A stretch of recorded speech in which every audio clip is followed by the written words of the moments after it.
I can go ahead and bring us in. Welcome to Tyranny of Dragons. We will be picking up where we left off last week. But before we do that, I'd like to thank the Friends of the Greenwater Guildhall. If you are watching on Twitch, if you scroll down, you should see some tiles there, and each of those tiles will take you to these fine people's websites. If you don't see the tiles, please click on my profile image, and those tiles should pop up for you. First on the list is the Speechless Bard. She and her husband make beautiful leather products for your tabletop games, such as leather covers for your core rulebooks.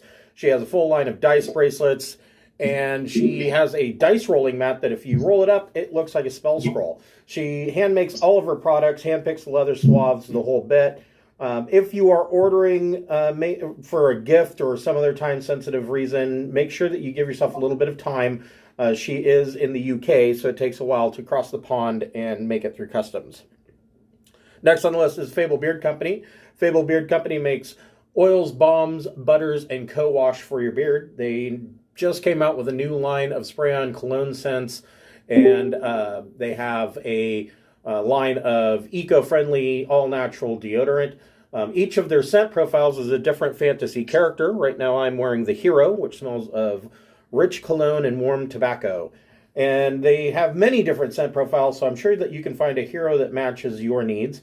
If you are a first-time purchaser, they have a buy one, get one free offer. Just simply log in and create an account, and you can then put 2 beard oils in your cart, and if you use the code FIRST in all capital letters, that second beard oil will be discounted to free.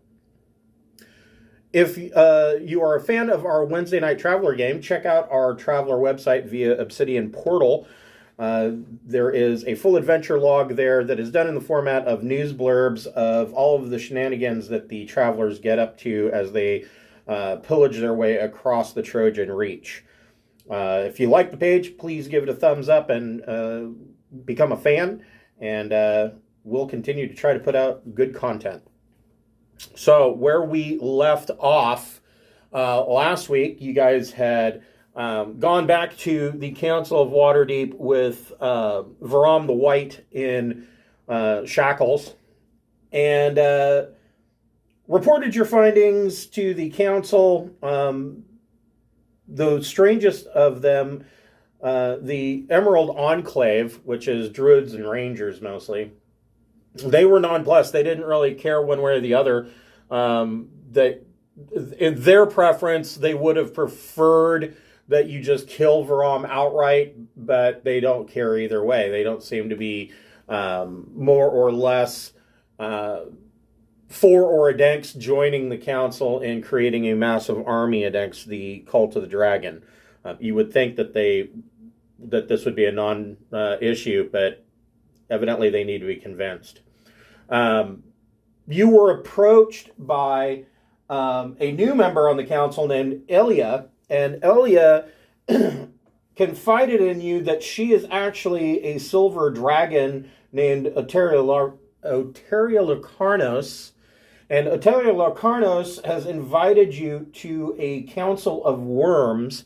The metallic dragons are meeting to discuss their intentions of how they want to deal with the Cult of the Dragon and the possible rise of Tiamat. And she has invited you to travel to the Nether Mountains, which is about 700 miles east of Waterdeep, and which would normally take you a long time to get there. But she is willing to shorten that trip by allowing you to ride on her to the Nether Mountains, and the trip should only take 2 days. And so you have left the Council of Waterdeep and flown for 2 days. As you are flying over the countryside towards the Nether Mountains, you can see signs from the air, plumes of smoke, and as the few times that she flies lower, you can see that there are towns and villages that have been devastated by attacks by the Cult of the Dragon and their chromatic dragon allies. And these towns are just in ruin. You get a much more real view of what the Cult of the Dragon is doing from the air. than you would on the ground. Towns and villages are spread far across the land. Some towns and villages, there's a 2-day trek leaving one to reach another, and that's when they're close together. Most of them are a week to 2 weeks apart on average. And you can see that there's several of these towns, villages, independent farmsteads, things like that have just been wiped out. And you can see the plumes of smoke and devastation from the air. And after 2 days, you finally arrive on a mountain peak in the Nether Mountains. It is a cold, snowy bound area. You were all given cold weather gear before you left, so you don't have to worry about that. But there's no real lodging or anything. If you want to, if you're going to be here a while, it's clear that you'll need to set up, tents or an encampment of some kind. You are on this ridge top, and the dragons just kind of encircle you. And as you can see, there's a couple little people here. There's no real map here. It's not a combat encounter, thank God. Some of these dragons range from ages of adult to ancient. And you arrive, and you're given time to set up your camp and kind of warm yourselves by the fire. Traveling on the back of a dragon for 2 days is quite a bit of a frigid run. So you arrive and set up your camp, and the first dragon to speak to the Council of Dragons kind of speak amongst themselves and, greeting each other. Dragons aren't really social creatures so much. In fact, dragons really interact, especially metallic dragons, they interact more with the lesser races than they do with each other. This is a rare event that all these dragons get together. They know of one another, and they occasionally speak to each other in passing, but it's not like, there are these dragon parties where they show up, once a month. These dragons probably haven't seen each other in 100, 200 years. So this is a very rare event. And the first dragon that kind of calls the council to order is a male gold dragon named Protanther. And he is a former king of justice. And this is a royal title that is passed among gold dragons. So he's kind of a high mucky muck in the Dragon Council. And he starts off by telling everybody that he says, I see the lesser races are talking of going to war against the Council of Dragons. I see neither good nor bad in the lesser races. I believe their capacity for attaining great power, despite their physical limitations, makes them dangerous. For all their capability, humanoids have little time to learn the wisdom to direct their capacity. He says, I know that many of the world's most blighted creatures descend from humans who bargain with dark forces for power, including Yuan-Ti and Tieflings. I consider the cycle of failed human civilizations across Faerun as a sign of quintessential flaw in human nature. Moreover, I am quick to point out that humans make up a majority of evil archmages and liches, including Samaster, who founded the Cult of the Dragon, and Zast Tam of the Red Wizards. Even the current leader of the Cult of the Dragon, Severin, and a majority of the cult's members are human. He says, I can appreciate that the crimes of humanoid races are usually directed against each other. I know that the short lives of many humanoids means they might not even recognize their own evil. The elves, however, live for long years and possess great knowledge, and have used that knowledge to the detriment of dragonkind in the past. It was the elves who shaped the magic of the Draco Rage mythal, causing dragons across Faerun to go mad with rage. He says, I would prefer that we metallic dragons rally our forces with no regard for humans and strike immediately and decisively before the cult and its chromatic dragon allies can muster their full strength. If this puts humanoids at risk, so be it. What do you guys have to say to Protanther's, I guess, monologue? Rant? Yes, his rant. Yeah, I'm gonna whisper under my breath, that guy's a dick. That's what I have to say. Oh, what a dick. Right, so if humanoids are like dangerous because I don't know, because of their deceitfulness or whatever, they're inherently dangerous. So why are you gonna like piss them off by not worrying about their safety at all? Wouldn't that be more likely to turn them against you?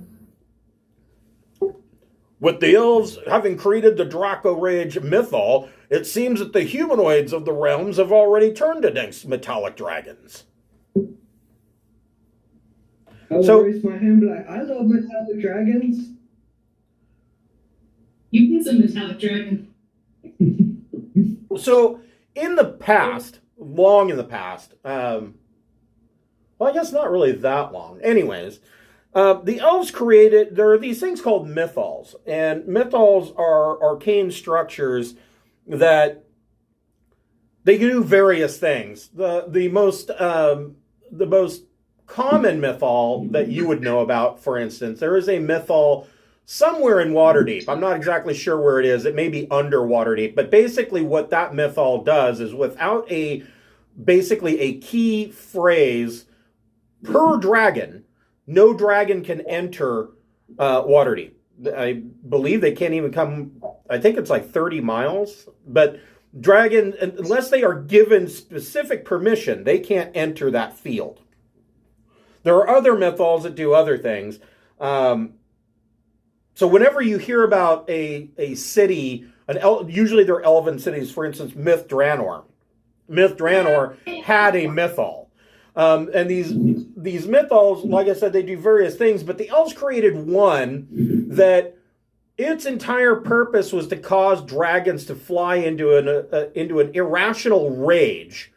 And it's hard to tell what the reasoning behind this was. I think that it was so that they thought that the dragons would end up fighting each other. That isn't exactly what happened. Instead, it caused just massive chaos. A good example of that would be that during the Draco Rage, Arothater and Aviatris attacked the city of Luskan and directly attacked and toppled some of the host tower of the Arcane.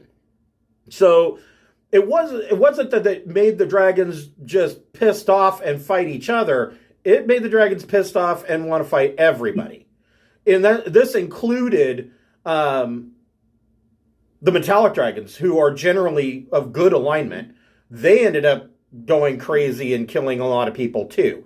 And Protanther specifically blames the elves for this and believes that this was a direct assault by the humanoid races, specifically the elves, on dragonkind.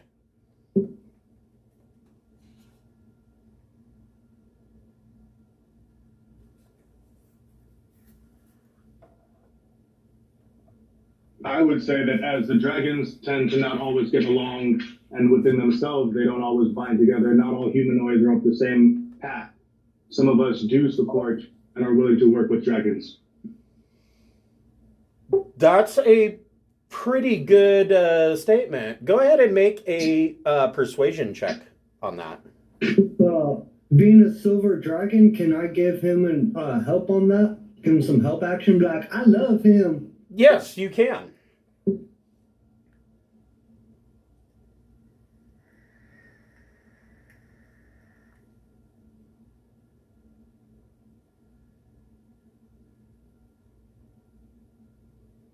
Since he helps, doesn't I get an advantage? Does that make the roll twice?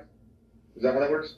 Yeah, you get to roll 2 d20s and take the higher of the 2 rolls. Good, because that first was a 4. Okay. I love him. He's a good kitty. Pretty kitty. We've talked about this, don't pet me. You said I'm making a persuasion check, was it? Yes. Well, damn, it's not great. Only an 11, but it's better than a 5. Not a full. I know exactly what's going on. Yes, this means. So what'd you get, Brian? An 11. Protanther says,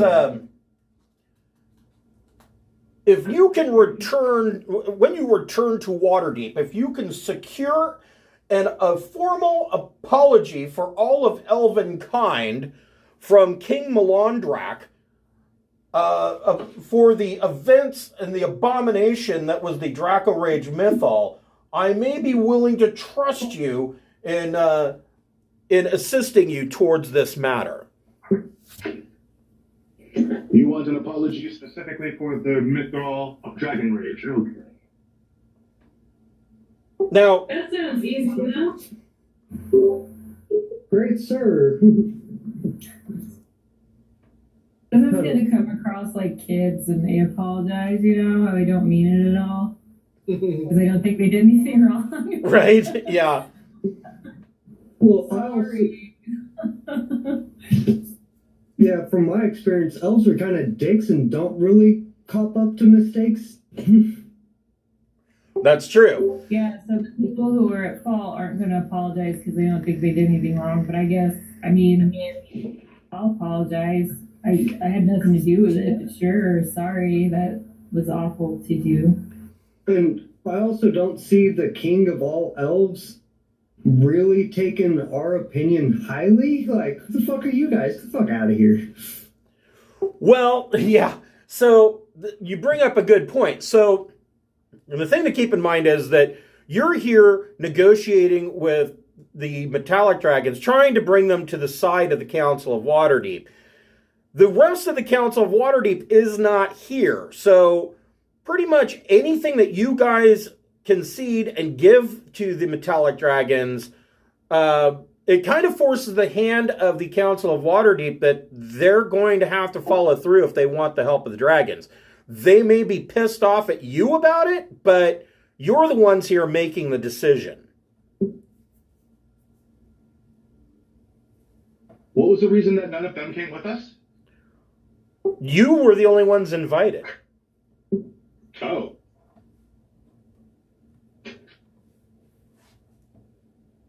Now, Protanther and some of the other dragon, well, Protanther is specifically actually more of what is it?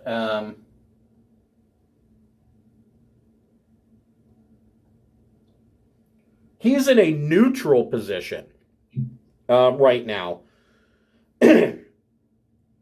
But you have kind of moved him towards being he's closer to friendly towards you if you can promise or if you give to him that you will tell Melandrak that he needs to apologize for all of Elvenkind for this mythal of Draco Rage.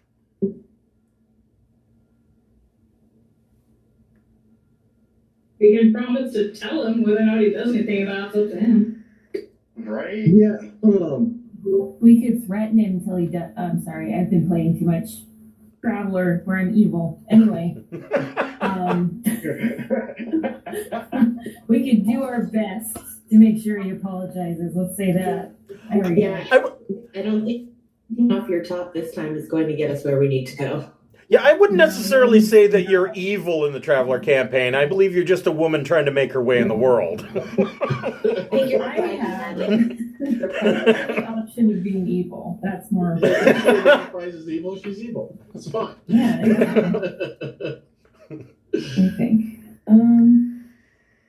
Yeah, we can do our best to we could say he'll apologize or be put on trial. Okay. Because that seems fair. If he did a wrong for them, you want to apologize, then we can at least put him on trial afterwards. How much did the Draco Rage affect the elves? That's a very good question. It did affect the elves mildly, but not from the stance of metallic dragons. It affected them from chromatic dragons, specifically green and black dragons attacking them in their forests.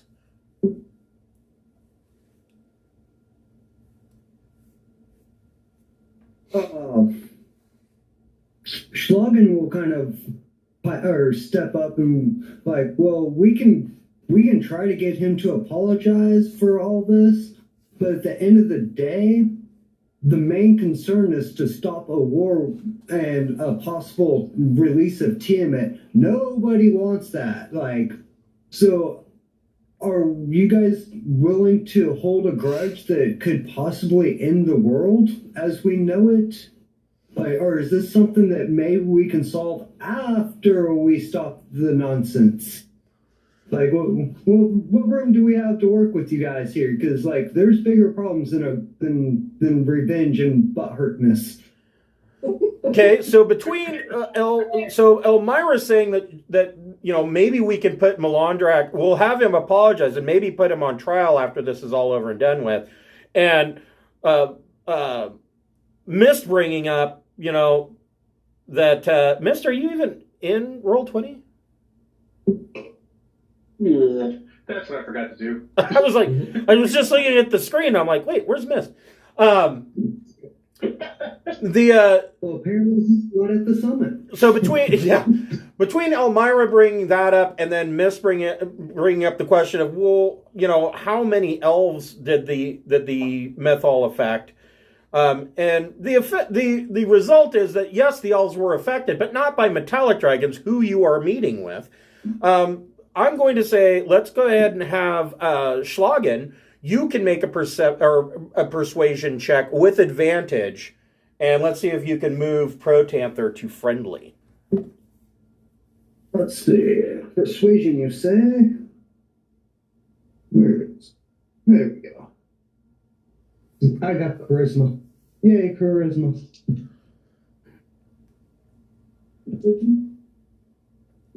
How's a 23 working? Wow, yeah, that's really good. Protanther nods and says that a formal trial may not be necessary. A simple apology from King Melandrak would do. I believe that we can trust these adventurers. And the other metallic dragons kind of nod.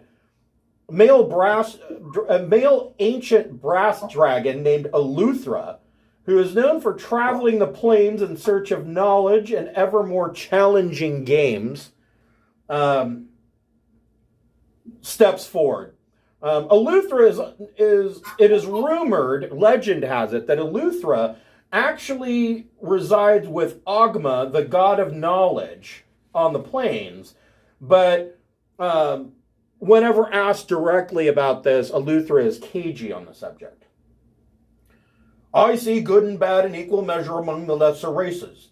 I recognize that helping these humanoids is less case of deciding whether they are worthy of aid, and more about deciding whether these adventurous ambassadors can be trusted at all to properly lead the factions against the cult.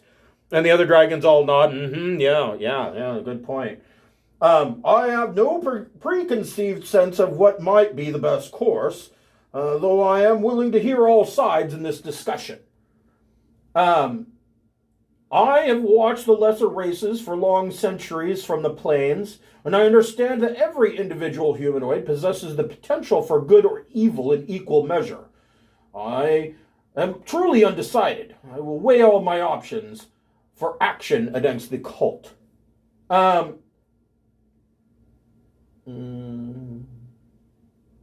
it makes you feel better. We've already messed up plenty of their activities so far. This is true. I feel, and he looks specifically at Yep, and he says, I believe that the dragon masks are too dangerous to remain in the world if the humanoid races are aware of where they're hidden. If you would agree that all of the dragon masks will be handed over to the metallic dragons as soon as they are found, including anything that you have currently captured or found after the final battle, you may sway my opinion in your favor.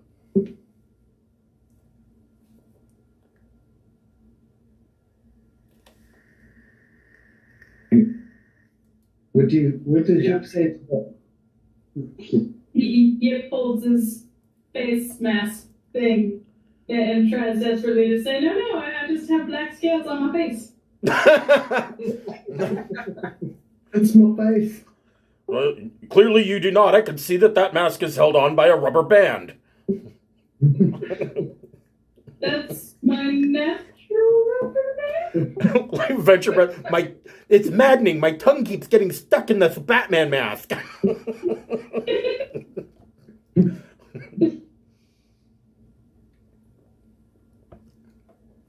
Eleuthera would agree that the Black Dragon mask will aid you, but is asking that after the final battle, all the masks be returned to the metallic dragons, and they will sequester them away, probably on another plane of existence, so that they cannot be found by humanoids again. But in the meantime, if the Black Dragon mask is giving you a leg up in your fight, which clearly it would be, he can wait until if you agree to hand them all over at the end of the battle.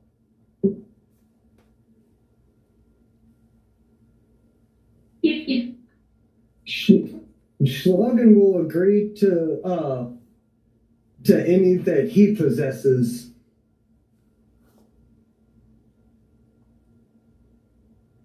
Yip makes sad yip noises. Yep, go ahead and make a persuasion check. No, Kitty, nobody asked you for your opinion. I have valid opinions. You didn't specify which kitty? The one sitting on my feet meowing its head off. You said persuasion? Yes. Nat 20 for a 23. Okay, so Eleuthera is moved towards the friendly and nods to Protanther. Otelia Carnos, the female silver dragon, she says, I believe that among the lesser races, neither good nor bad is ever absolute. Humanoids are in need of protection and guidance and should be shown Bahamut's righteous way of living rather than ignored and treated as children. If the dragons refuse to engage the humanoids and focus only on their advancement, the humanoids will persist in making the same mistakes again and again. Faith in the potential of humanoids is so Eleuthera turns to Terra Carnos and says, yes, but faith in the potential of humanoids is something of a blind spot for you, especially when it comes to dwarves. You yourself resent the dwarves for their dragon moots of old. Wasn't one of your nieces or nephews killed during a dragon moot? And Oteria Locarno says, yes, my niece was killed in a dragon moot, and with the long ancestral memory of metallic dragons, I hold all dwarves responsible. I admit to that. So dragon moots in the past, hundreds and hundreds of years ago, the dwarves of the world would hold what they call a dragon moot, where they would go out into the mountains and kill a dragon that they felt was a danger, not only to all of mankind, but especially to their dwarven strongholds. In these dragon moots, there were a couple of times that metallic dragons were killed. In this case, a silver dragon was killed, who was the niece of Oteria Carnos. Again, luckily for you, you don't have any dwarves in your party. Oteria Carnos... I'm sorry, go ahead.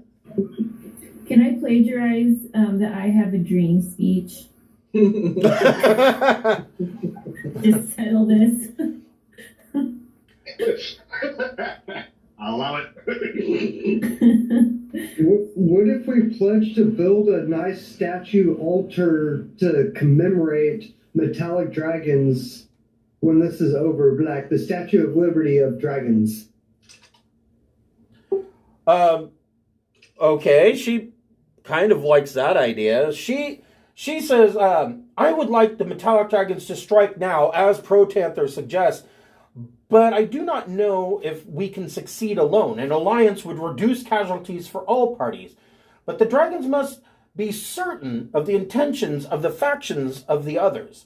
I like your idea of a commemorative statue, perhaps in Waterdeep or on Mount Waterdeep, as a formal apology, but I would also like the remains of my niece returned from Ambassador Bronanvil. You see, my niece was turned into silver scale mail armor for the dwarves. I would prefer that those remains be returned to me so that I may bury her in true draconic fashion. Yeah, fair. Yeah. That's pretty creepy to have strangers wearing your ancestors' skin. So who came up with the idea of the statue? Schlagen. Yeah, Schlagen did. Schlagen, make a persuasion check with advantage. Like, we'll totally make a badass statue. It'll be awesome. You'll love it. We'll make it out of silver dragon scales. 17. Okay, so Otelier Carnos is happy with your suggestion and that you will have the remains returned. A male bronze dragon named Nimur says, I disagree strongly with Protanther. I know that the metallic dragons are made in the image of Bahamut, and we have no choice in the matter of being good or evil. Thus, how much greater and more precious is good when it is freely chosen by the humanoids, who must consciously turn away from villainy? I believe in the potential of humanoids. My belief is partially driven by my faith and affection for the Simmerhelf human family in Waterdeep, especially Dala Simmerhelf, who is on your Council of Waterdeep. I would like to help the factions. I look to the Harpers and the Order of the Gauntlet as epitomizing the best traits of humanoid aspiration. I need no appeasement. I need no appeasement. You need do nothing. I stand with the humanoid factions, despite what the council may decide in the end. When he mentioned Bahamut, Schlagen goes, all praise be you, Bahamut. Oh. Can I get an amen? Yeah. So the last dragon to step forward is a female copper dragon. And she admits that she has been fond of humans, and she's spent a great deal of time living among them. However, she says, I have reservations about supporting the factions in the Council of Waterdeep. My lair and horde have been the target of cutting thieves and fast-talking swindlers more than once, and I perceive betrayal as being a humanoid trait. I fear what might happen if one or more factions turns against us to demonstrate a loyalty to Tiamat. I believe that unrestricted interaction between humanoids and dragons has been disastrous for both races. The Draco Rage mythos serves as a sore reminder of the animosity that has often arisen between our two peoples. I agree with Protanther that metallic dragons could strike against the chromatic dragons themselves. However, I'm not convinced that we would succeed, and having humanoid allies would reduce casualties.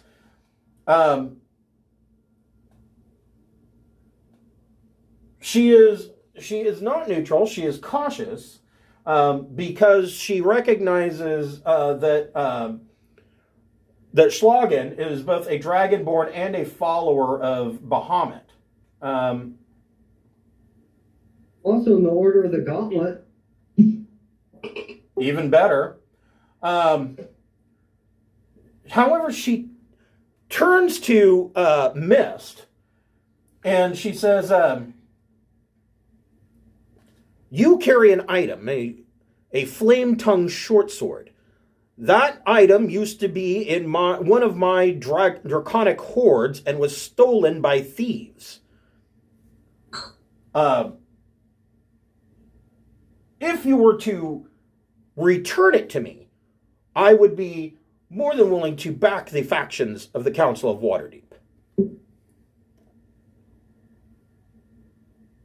You want it now, or you want it when we are completed with our quest, where it is helping me on our quest?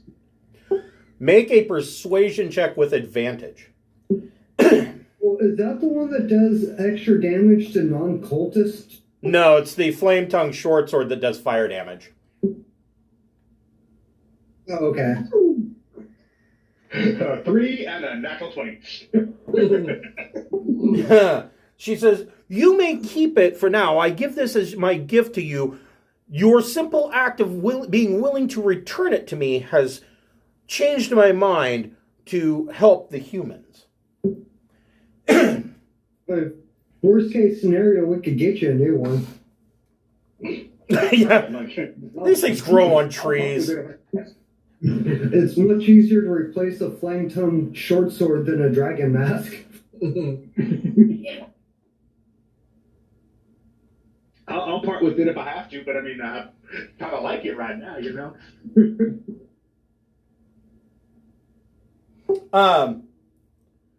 The Protanther says, go ahead and rest for the night.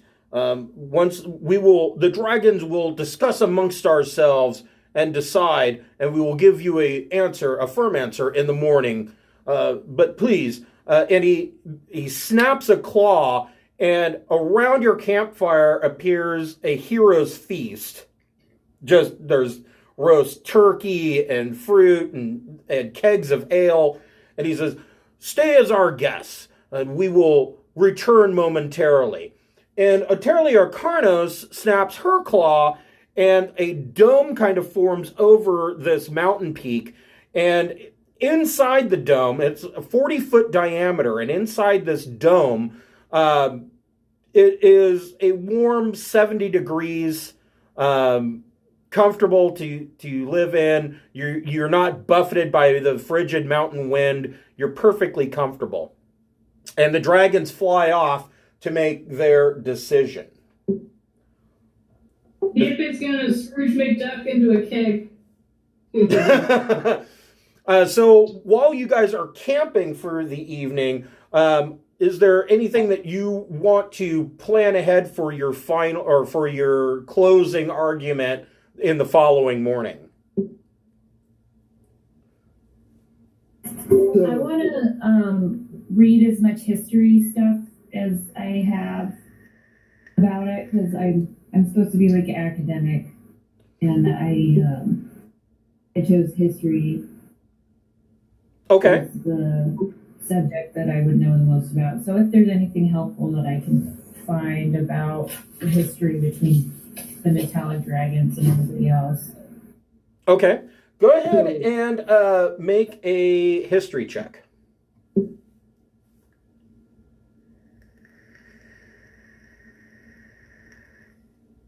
So just to recap, the only promises that we made was to build a statue and get the guy to apologize. Right? Was there anything else? And to return the silver dragon scale armor. That's right, the dragon scale armor. And the flame from your rain. And I got 23 on my history check. Okay, so no, go ahead. Well, I was going to say, that's a lot of that stuff after, but I was thinking stuff we had to do kind of more on the immediate. The apology seems like something we have to do quickly. Yeah, the apologies, the two apologies and the returning of the silver dragon scale armor are the more immediate things. But like the returning of the dragon masks and the return, if Mist is returning the short sword, that wouldn't be until after everything's over and said and done. That's assuming we live that long. That is true, right? There is one other thing that you could offer in your closing arguments to try to cement the deal, and being metallic dragons, even though they are good, all dragons have a thing for treasure. So, what you could offer is you could offer one share to each of the dragons of Tiamat's hoard that the cult of the dragon is amassing, which would move them in favor of joining you. There's more treasure than what was in the. I thought all the treasure was in the flying ice city. No, that was only one part of it. Oh, okay. I thought that was like the bulk of it. So essentially, even the that was a good chunk, but during that event, there were bands of cultists scouring the Sword Coast at the same time, also collecting treasure. So there is veritably a pile, the size of a garbage dump, of just stolen shit sitting at the Well of Dragons right now. If you were to now, of course, it's stolen, so I mean, ideally it would be returned to the people that it was stolen from. But if you were to offer, that sounds like if you were to offer one share to each of these dragons in order to get them on your side to help win the fight, that would certainly move towards cementing this deal. Well, I was going to say, if that much shit stolen, that would be like an impossible task to try to return all that to individual people. Yeah, as an example, just think about the Nuremberg trials and how much of that stolen shit is still out in the wild. Well, that's what I'm saying. Like, that would be ridiculous trying to... How much gold did you get stolen? Oh, 5? Well, here's 5 for you. How much you get... Yeah. Okay, well, let me dig through this garbage dump size pile of loot and try to find your one silver jewelry box that was a family heirloom. Yeah, that's going to happen. Right?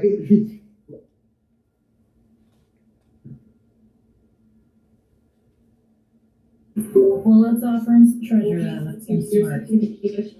Right. So the following morning comes, and once again, when you show up, Protanther snaps his fingers, and there's another feast. This time, a breakfast feast with, entire platters of scrambled eggs and bacon. And he's like, "That's what humans eat, correct?" And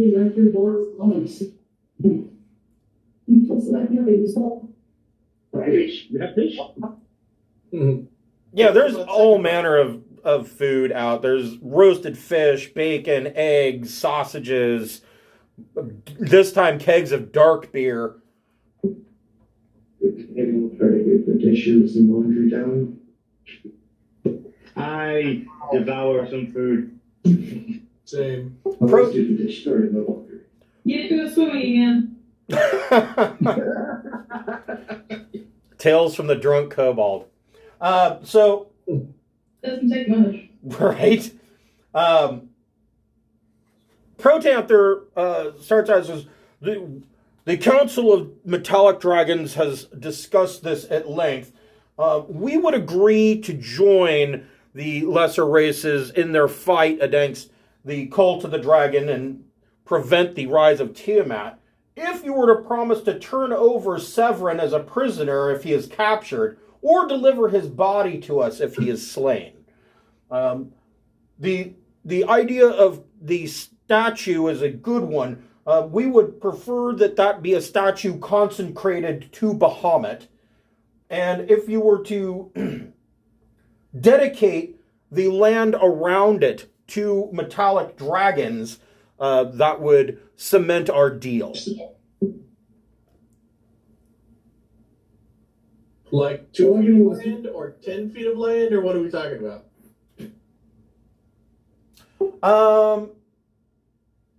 It whatever amount of land that is surrounding the statue. He doesn't give a specific amount. He just wants to know that that land is dedicated to dragons. Dragon refuge. Yeah, more or less. Schlagen will agree to give you the body of the dead guy, but I can't guarantee how much will be left of the dead guy. It might just be a thumb or a toe. Like, I can't guarantee how much he's not going to get burned. Eleuthera says, I have witnessed your events as you have traveled. That would be acceptable. I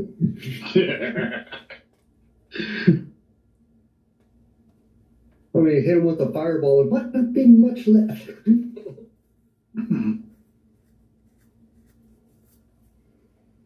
So are you agreeing to those terms? I vote to agree. I'm for it. They just don't know they're really all the pawns of Thago the Eternal, so it's fine with me. How's what's your vote? Yep, it's in the barrel. Yip's in the barrel. Yip doesn't even know what's going on. Yep, we'll agree, but it doesn't matter. The metallic dragons have agreed to help the lesser races, and we shall join your Council of Waterdeep in war against the cult of the dragon. Before you leave, we would like to give you some items that may help you in the future.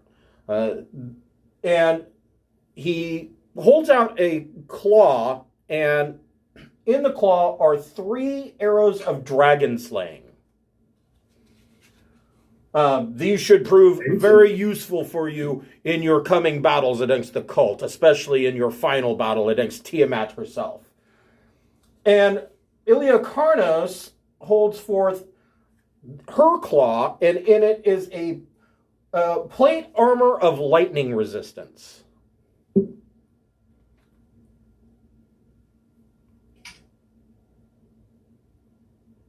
So I guess who wants to take the 3 arrows of dragon slaying, and who wants to take the plate armor of lightning resistance?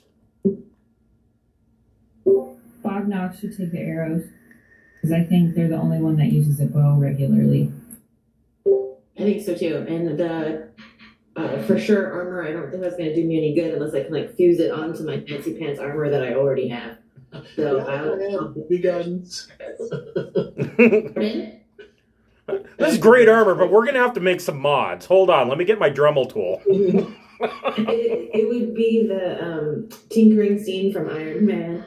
Just let me get the little blowtorch. BB guns. A Dremel tool and a couple of electric lighter starters for the boob guns. The goggles. Dun, dun, dun, dun, dun, dun. I don't know if I can wear plate armor.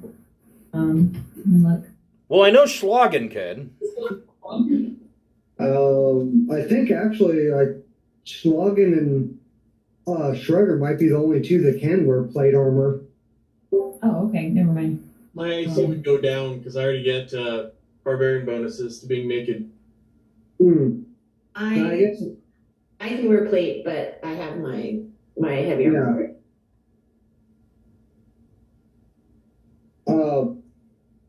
Sure, I guess. What's the? If I'm up in sweat, I'm up in sweat. What's the stats on this armor? It is, hold on, and I will tell you.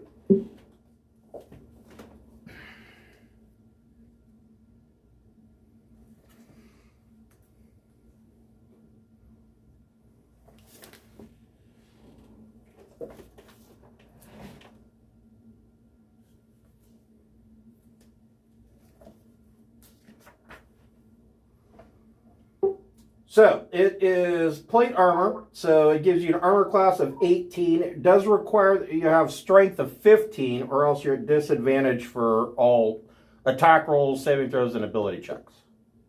I got that. Okay. That's And exactly what was just. because it is armor of lightning resistance, you would take half damage from lightning.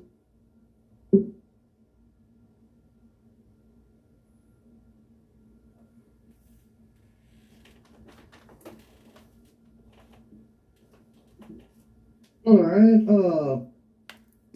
so if I'm taking that right now, I have hangmail +1 that is also acts as a nightlight if anybody wants that.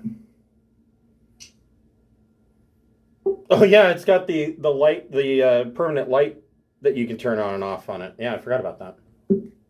Yeah, 20 feet of light. Does anybody want a glow in the dark shirt? Elmira, can you do chainmail? That be an improvement or no? I think I have some, but it has resistance to lightning on it. I'm pretty sure. Okay. I'm in good shape. I don't think Gift can wear medium. Well, I guess we can put that one in the party kitty and sell it. Talking about this party kitty. Who is this party kitty? Where do I get to meet this kitty? He's the disco cat. Oh. So, what are the stats for the dragon fighting arrows? That is a good question as well. Hold on.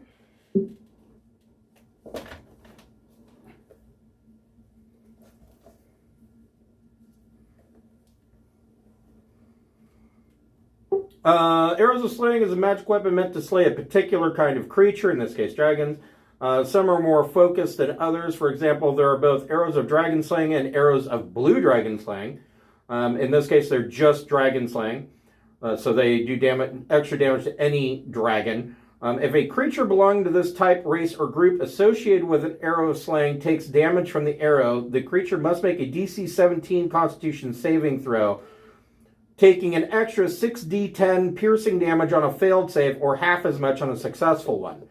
Once an arrow of slaying deals its extra damage to a creature, it becomes a non-magical arrow. Other types of this ammunition do exist, such as bolts of slaying meant for a crossbow, though arrows are the most common. So basically they have to make a DC 17 con saving throw or take an extra 6d10 piercing damage.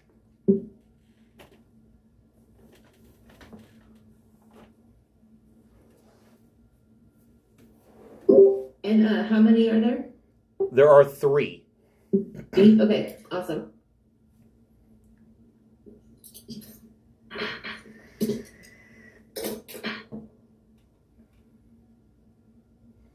So Tazmikella, the which one is she? She is the female copper dragon. She comes over to Mist, and she says,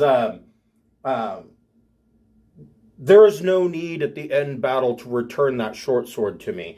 I do not covet the item if I know that it will do good and help others.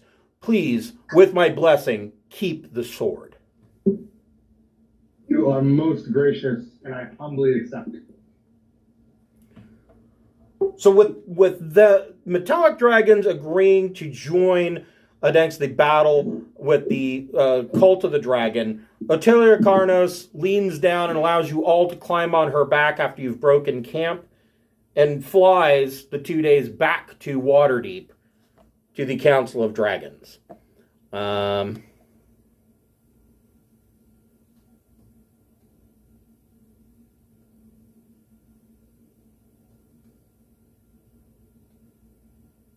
Okay. So,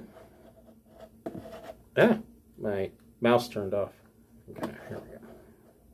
You didn't need that mouse anywhere.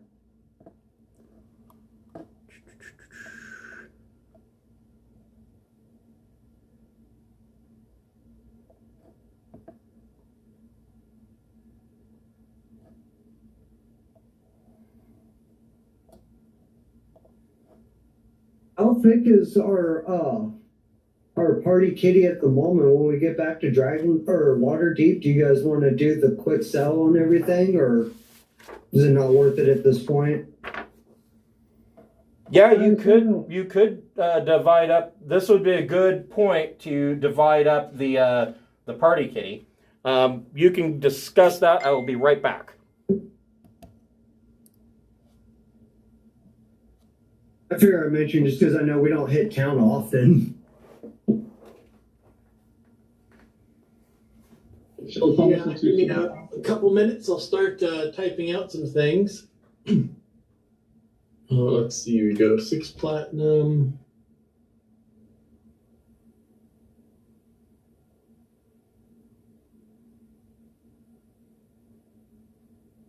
$15 platinum.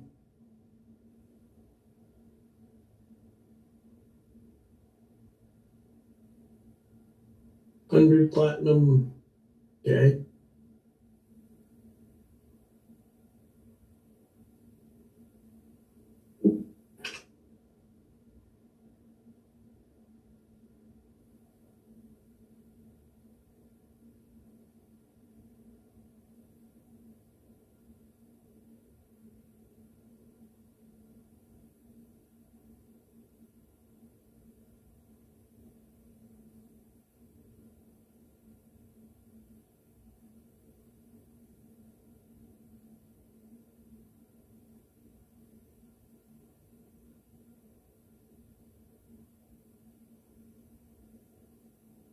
Yeah, it might be a good time to upgrade weapons or armor, enchantments or something.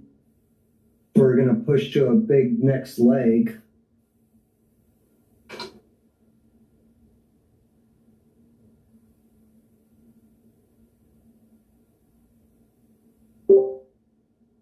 I want to see if there is some kind of shoulder cannon I can put on my armor. Like Predator? Yeah, well, yes. It's an official thing you get to do when you're an artillerist artificer. But I feel like by now I should be able to pull it off, even though I'm not an artillerist. Or just get you a black powder cannon and just have somebody light it from behind you.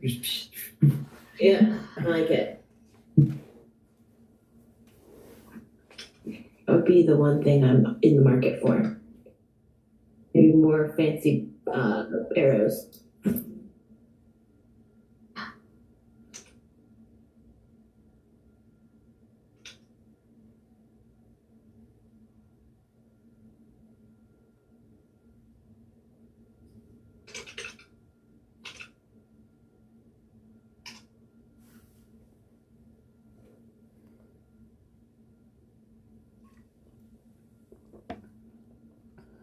Chris, Yes. in town, would there be anyone that has a wand or a rod of healing that might be procured? Make an investigation check.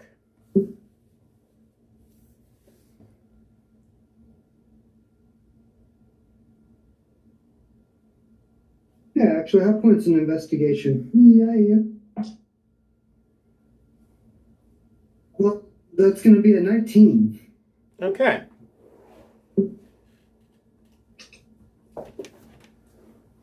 Let me take a look. That seems like something that would be beneficial.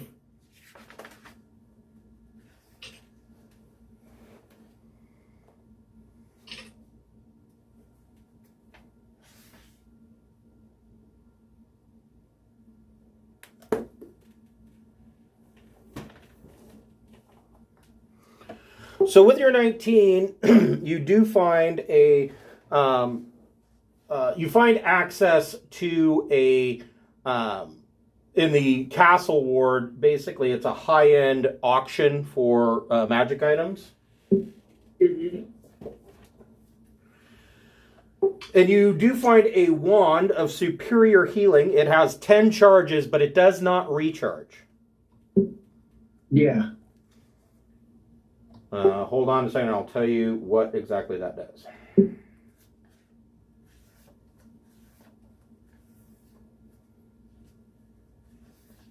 Yeah, rods are much better, but they're harder to find. Right.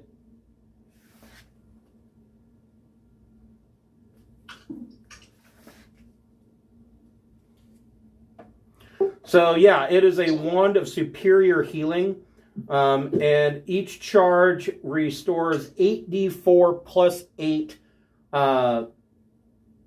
hit points, and it will cost. Hold on here, and I will tell you. It will cost.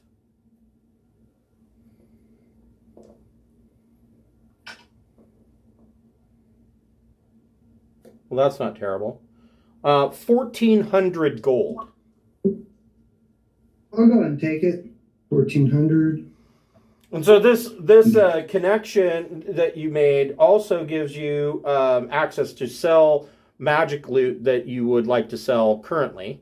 So, you know, that's out of the way.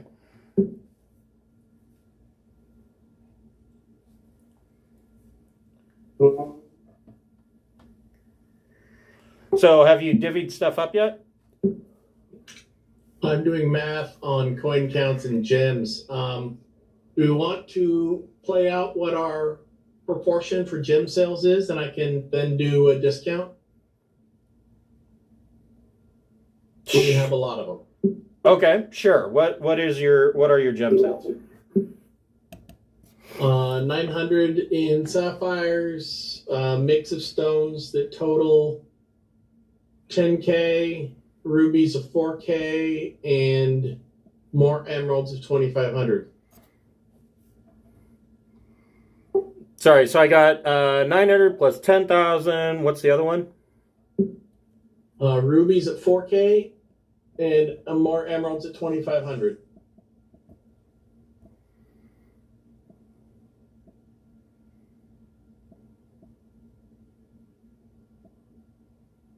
Or we could keep them as gems for transportability. So out of that, with a 10% transaction fee, you would get 15,660 gold.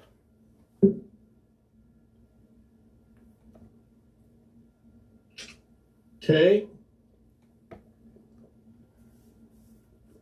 Chris, you broke up when you were saying what was the stats on the wand? It is a wand of healing with 10 charges. It does not recharge. And it restores 8d4 plus 8 hit points per charge. 8d4 plus 8? Correct.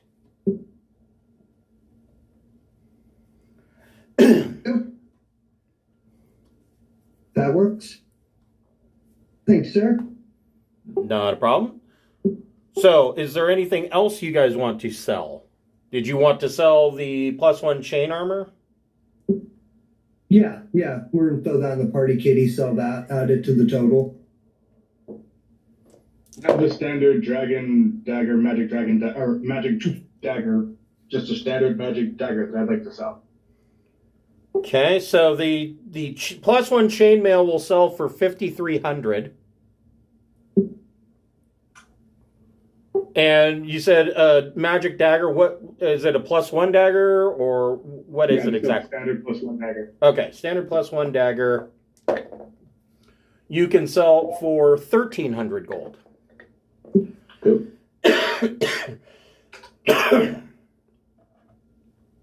Is there anything else? You got that. The only other strange thing I have is 7 silk robes at 50 GP each. Okay. Jesus. 50 times.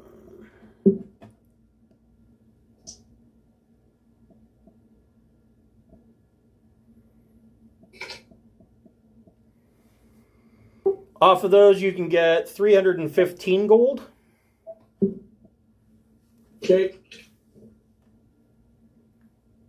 And then platinums are 10-1, and EP is 2-1? 5-1. I'm sorry. There's 5 gold to every electrum. Right. And 10 platinum. Correct. Can I buy armor for Jurgen? Do they make that? They do. They make barding. Hold on here.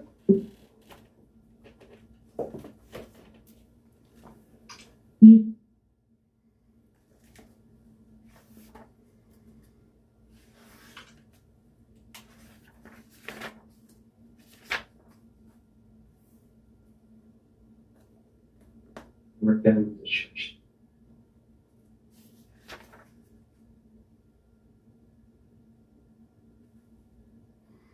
So, barding is armor designed to protect an animal's head, neck, chest, and body. Any type of armor shown on the armor table can be purchased as barding. The cost is 4 times the equivalent armor made for humans. Now, that's assuming that you're buying barding for like a war horse. I'm going to say that since it is for Jurgen, which is a wolf, we'll say that it's the same cost as it's times 1 for a wolf, because that would be times 4 would be ridiculous. And it just depends on what kind of armor you want to buy for Jurgen.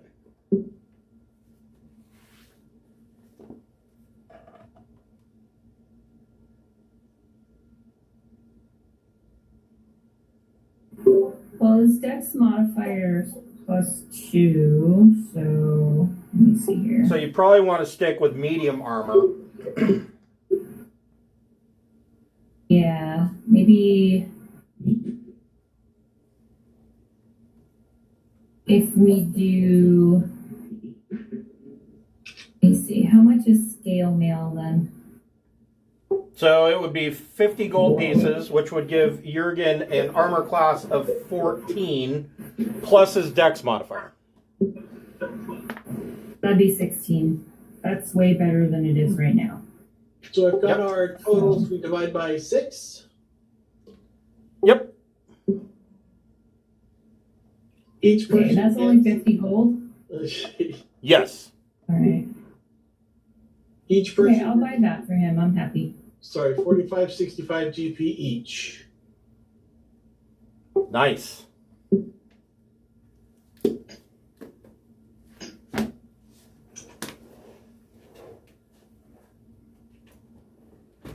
Is there a better ring of protection that I can try to find? None that are available. Bracers of defense. Yeah, you can get bracers of defense. They will cost 5,500 gold pieces. Would something like that be able to tack on to my wild shape? Yes, because everything is kept with you when you wild shape.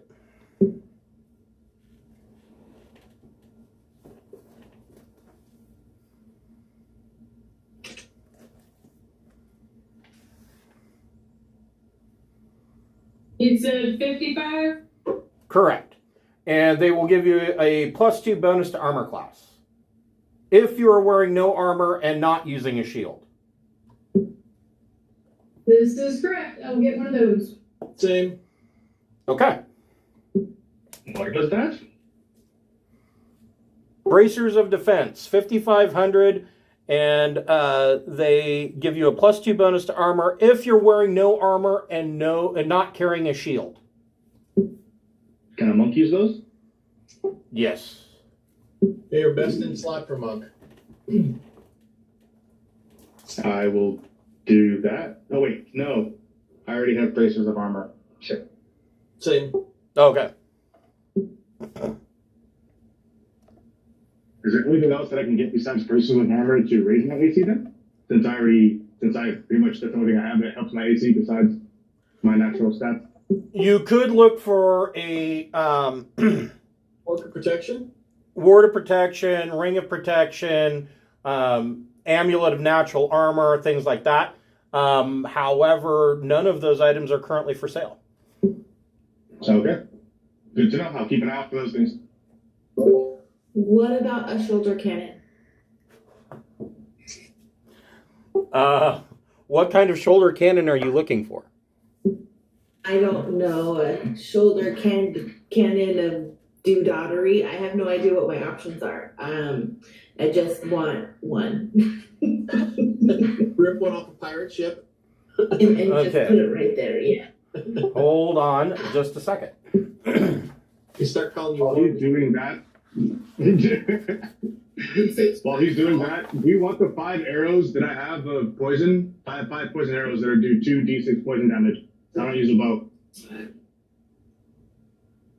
you want those arrows? Yes, I do. Okay, All right, you now have 5 arrows. You have 5 poison arrows that do 2d6 poison. Okay. Awesome, thank you. I don't remember when I got them, but I was like, I'm gonna get these because they sound cool, and I might, who knows when, but you can have it. I just liked them because they had poison. I was like, ooh, poison thing. Totally.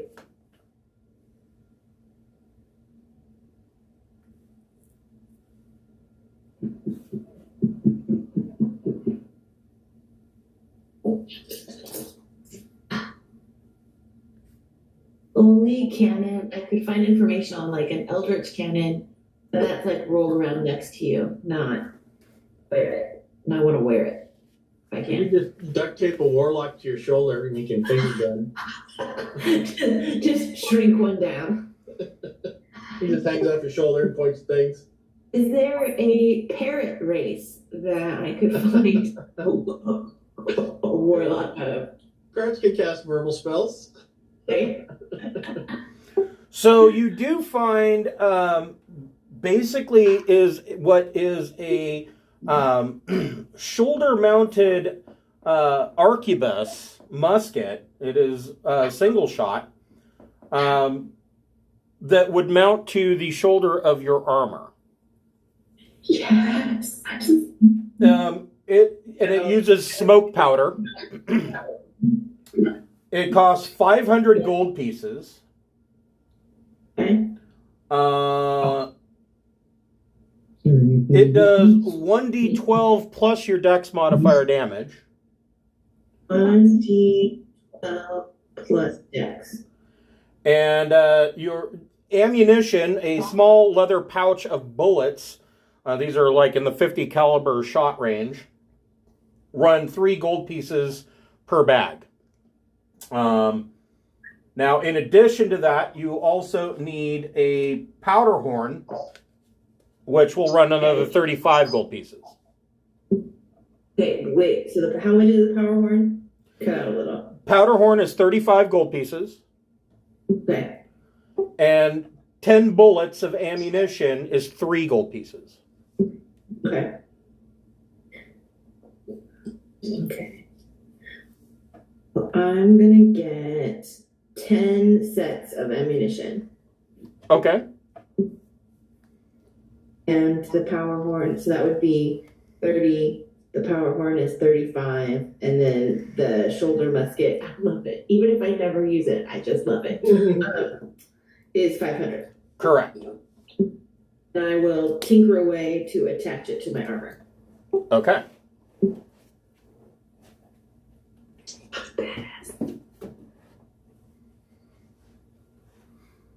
Allow me to freshen my drink and I will return.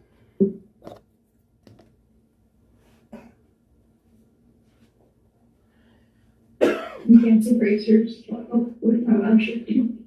Nice. So is there anything else major that anybody needs?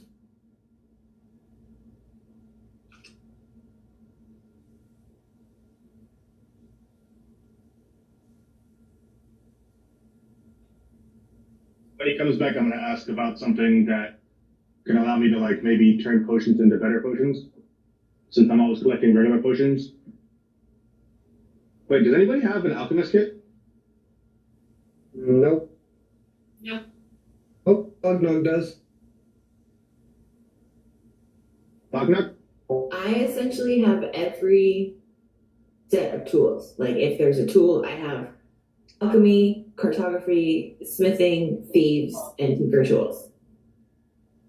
Okay, so can we inquire about a way? Because I'm always making potions with my herbalism kit, just as like it's a hobby of mine. Every time we come across plants, like, ooh, herbs, potions. So I have like 10, 15 potions right now, and it would be cool to be able to make them into better potions.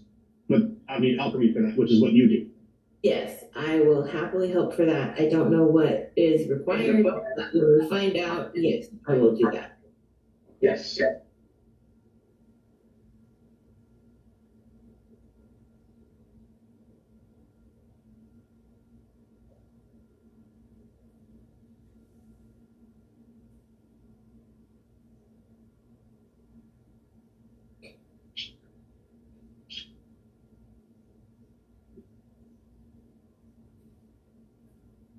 Yeah, I have almost 9,000 gold, and I don't really know what to buy.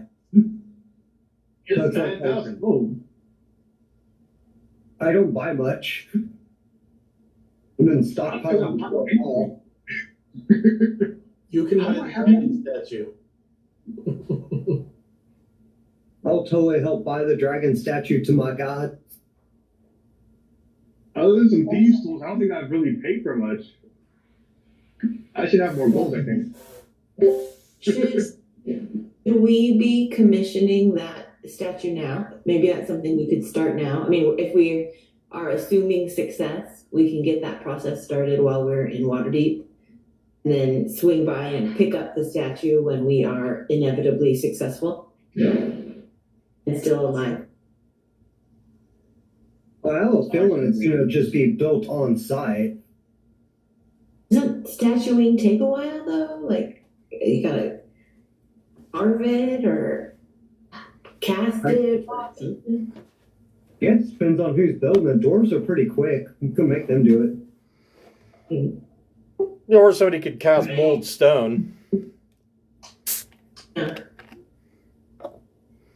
Be done with it in a 10-minute ritual. So you return to the Council of Waterdeep, and all of the delegates are hugely impressed with your ability to gain the support of the metallic dragons. However, King Melandrak is furious. Like, this is preposterous. Why should my people make an apology for the Draco Rage Mythal?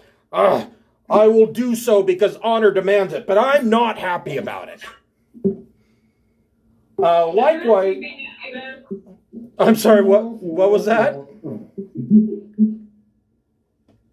We are honored that you that you would be so honorable.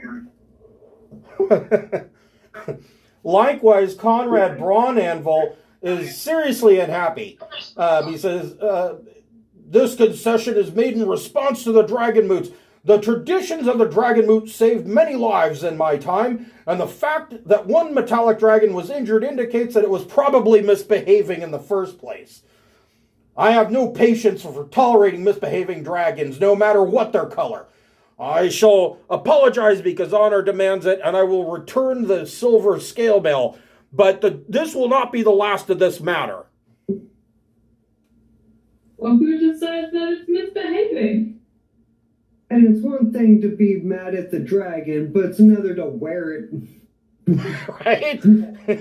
Right. I almost offered to make armor for the dragons made out of course. Well, what if we offer like, hey, what if we run across a different bad dragon that's gonna die? What if we bring you back that scale to replace the silver scale? Will that make you happy? No, because Conrad Braunanvil now considers the silver dragon scale mail armor to be like a family heirloom, and he's just not happy about returning it, but will do so because, he doesn't really have any other choice, or, I mean, otherwise he's going to look like a major dickhead. Would he like a Rathathor's hide in return as well? No, you keep that. You can use that far better than we can. You're the ones that are going out into the world and dealing with these issues. All right, just putting stuff on the scales. We can bring you back a dragon hide, and you just tell people it's a family heirloom. Nobody's going to argue. So saying, not only was it one we already have, it's a named dragon that everyone would know for Epine. So, the council is now made aware that Elia is really Oterlia Carnos, and the council goes about meeting to assign metallic dragons in the meantime to guard each delegate's home city, and they are meeting up. But while they are doing that, hold on here. Delon Winterhound again approaches you. If you remember, before you went to meet the metallic dragons, Delon had come to you about dragon attacks Delon Winterhound is a representative of the Emerald Enclave, and they have been investigating dragon attacks in the Misty Forest. King Melandrak had waved away such notions, claiming that there hasn't been a dragon attack in the Misty Forest in some time because his elves have upped their patrols. However, Delon now comes to you and says that the most recent dragon attack happened at a town, or rather a elven village in the Misty Forest, named, hold on here, named,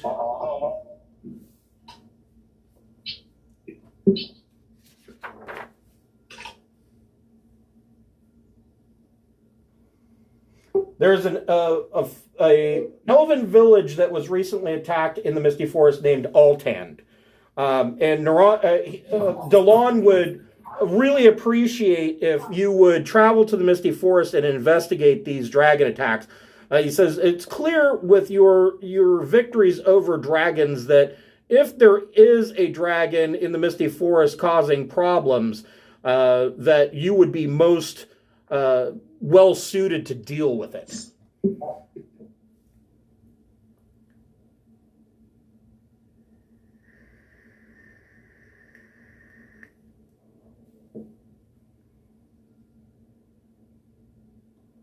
What says you? Do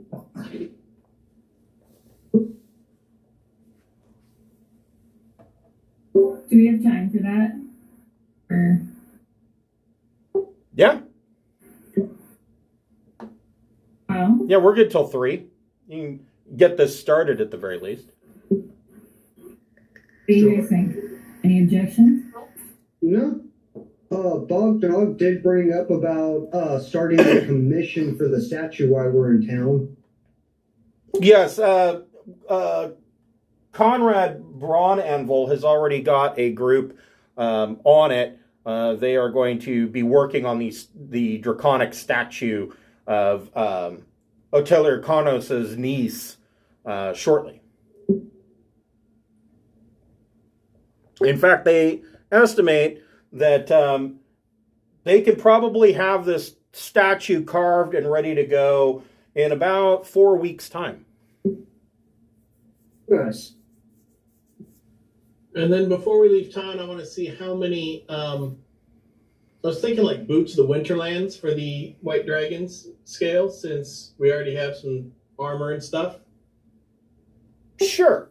Let's see How here. many sets of boots could we get dragon skin boots and we can be cool dudes?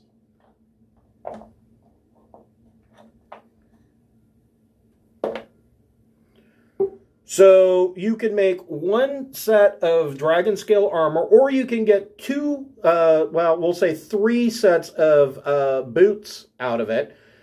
Each set of boots will cost you 7,100 gold to craft. Cheapest. What would the boots give in benefit? They are...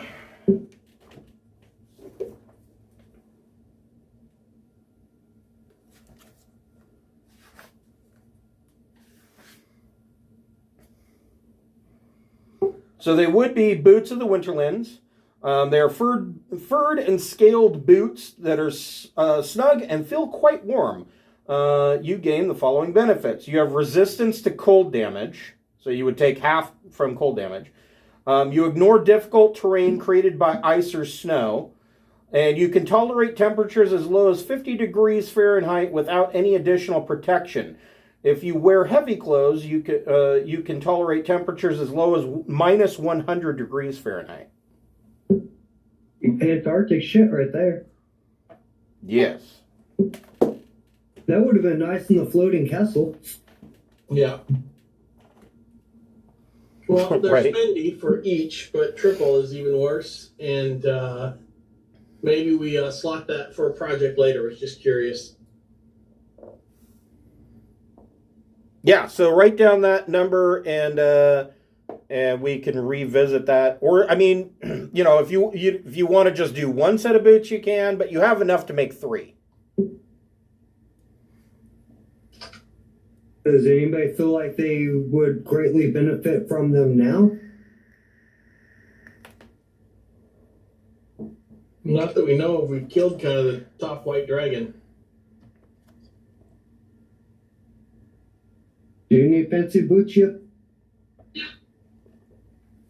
All right, we can table that for later then. Okay. So one thing before we leave town that Schlagen wants to do is send a message to his group like, hey guys, by the way, here's an update. We're getting ready to go to war with some dragons. Like, FYI, you might want to come check this out if you get a moment, but no hurry. It's only end of the world stuff. Catch you later. So you're saying, so there are representatives of the Order of the Gauntlet at the Council of Waterdeep. No, not the Gauntlet.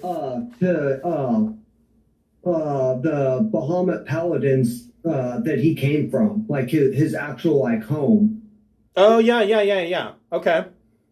Yeah, they're like, hey, go check on all this like nonsense. I'm like, hey, this is the nonsense that's cracking. Like, you might want to know, like, but whatever. No big deal. It's not like it's important or anything. Okay. Yeah, you can do that. Hold on just a second. I'm going to crack this door for some air in here. Send out a raven. Ew.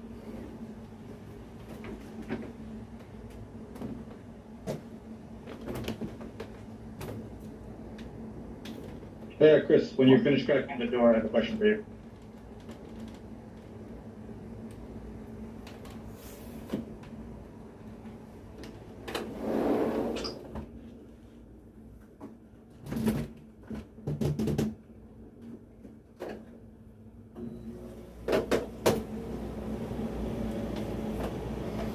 I was just going to crack the door and leave the screen door shut, but I opened the door and I'm like, ew, it's gross outside. Fuck that. I'm putting the air conditioner in.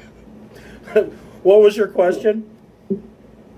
All these potions that I'm making, the regular potion, is there any way to work with the alchemist to turn into better potions?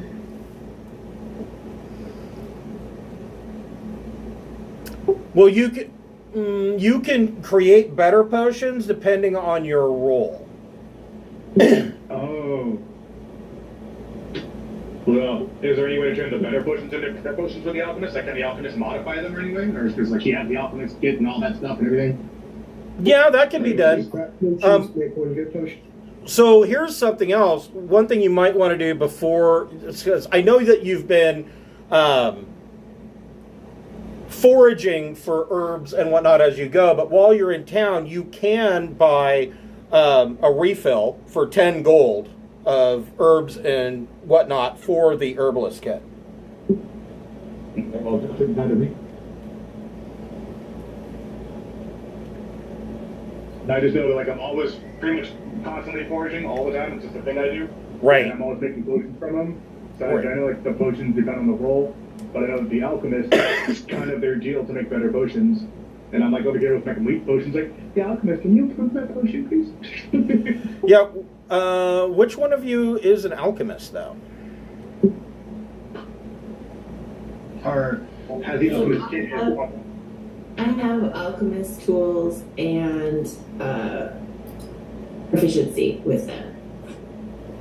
Okay, go ahead and make a alchemist tool, or go ahead and make a go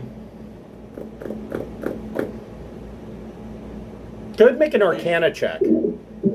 Arcana, okay. And 3. That is pretty good. Let's see here.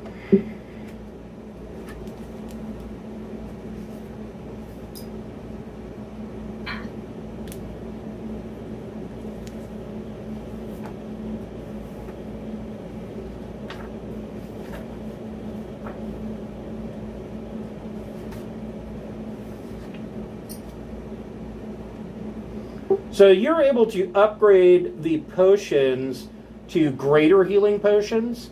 So they are now 44 plus 4. So all 12 of my potions just got upgraded? Yes. Okay. I would like to divide them between the party then. Go for it. Hey party, I have 12 potions. How many of us are there? 6? Yeah. So- Slogan will pass on the potions, hand them to the squishies. Okay. No potions for slogging. I'll take the 2. Alright. Then I will keep the extra 2. Or I'll give the extra. Who's the weakest among us? I'd give them to whoever's on the front line that needs them the most. So either you or Shredder. Okay. So then I'll keep 1 for me and give 1 of the extras to Shredder. So Shredder, you've got 3, I've got 3. Everybody else gets 2 of these 44 potions.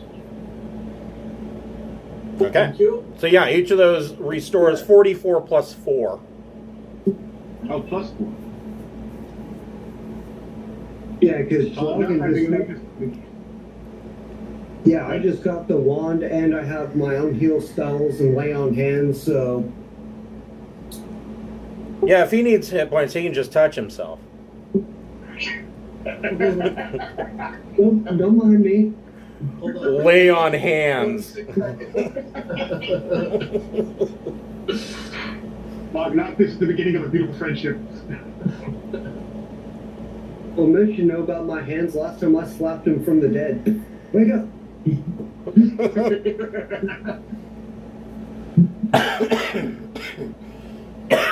Slaps him in the back line. It's like in my Saturday night group, the mage that keeps casting Mage Hand because it feels like somebody else is doing it.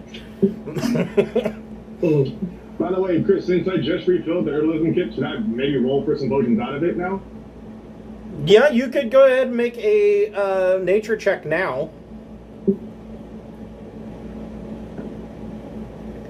Nature. Why didn't I put any points in nature? 16. So you're able to generate another 44 plus 4 greater healing potion. That's 2 more to Turbo Gas Shredder, Okay. and 1 for me, and who else wants potion? You're the Oprah of healing potions. You get a potion, you get a potion. Who else wants a potion? I got 1 more to give. Ew, it tastes like Gale. Nobody wants it? Oh, am I right? Okay, cool.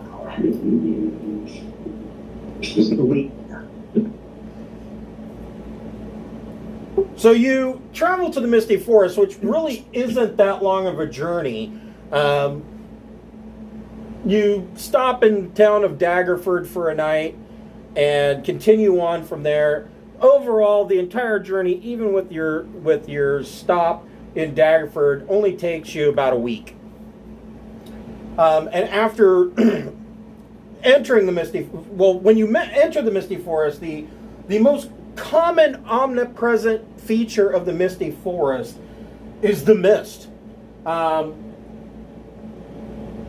am omnipresent. Yes, there is a constant low-level mist that is about chest high on Schlagen. It obscures vision. So Yip is completely obscured? Yeah, I mean, you can only see about 60 feet ahead through this dense forest. Does that mean we're in dim light?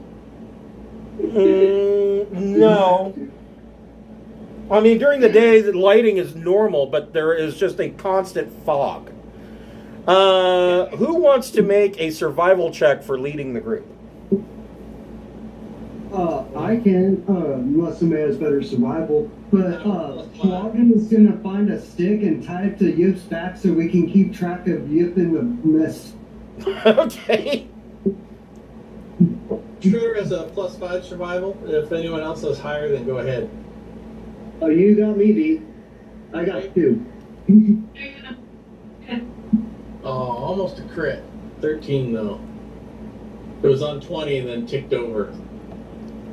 So, Yeah. So Can you see enough to do survival?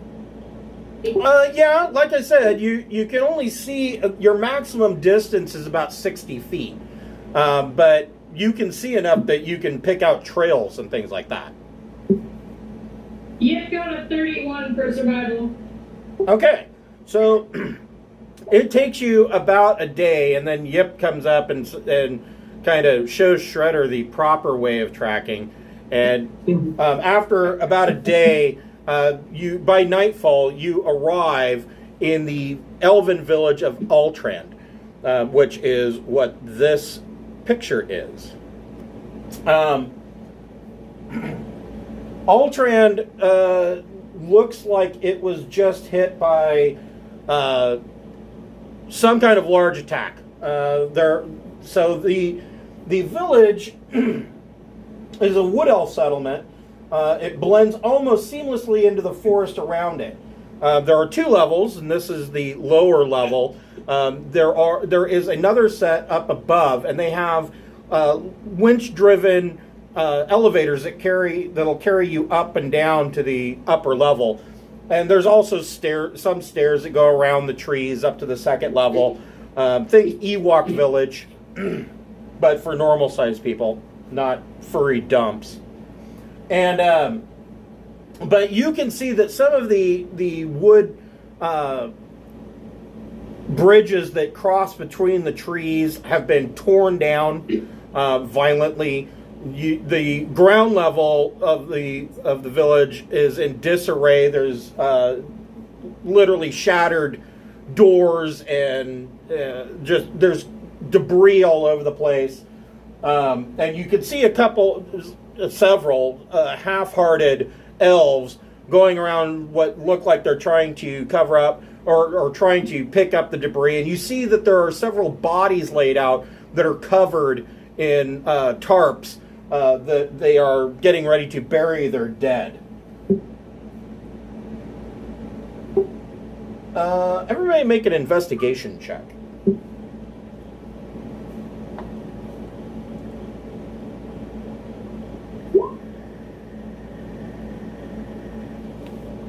I got 10.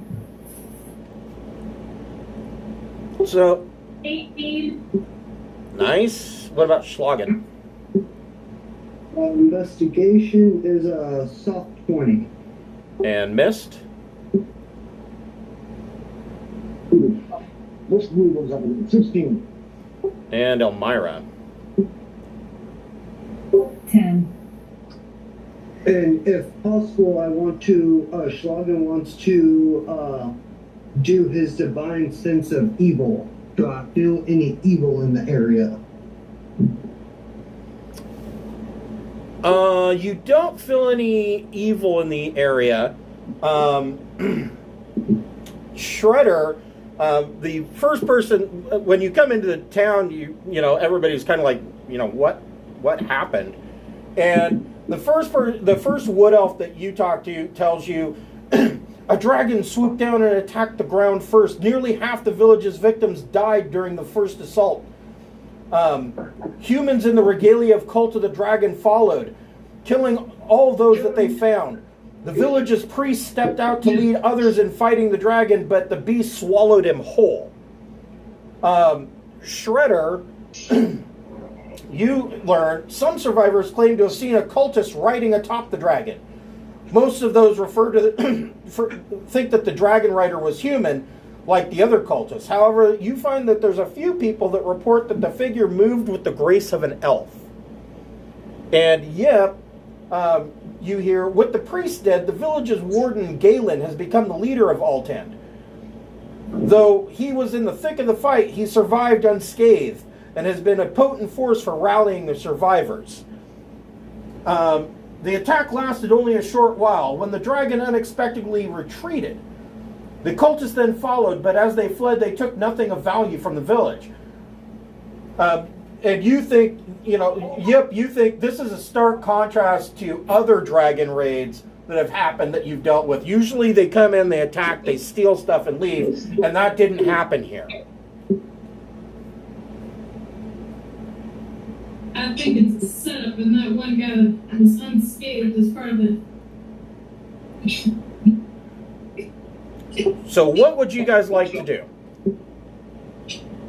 Anybody got some of the truth?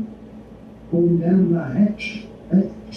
So the big piece of information that you've gained from this, or two, is that nothing was stolen, which is weird, and two, that with the priest dead, that the warden of the village, Galen, has become the leader of Ultrend.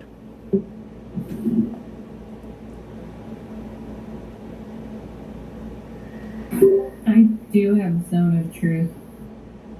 If we want to go that way.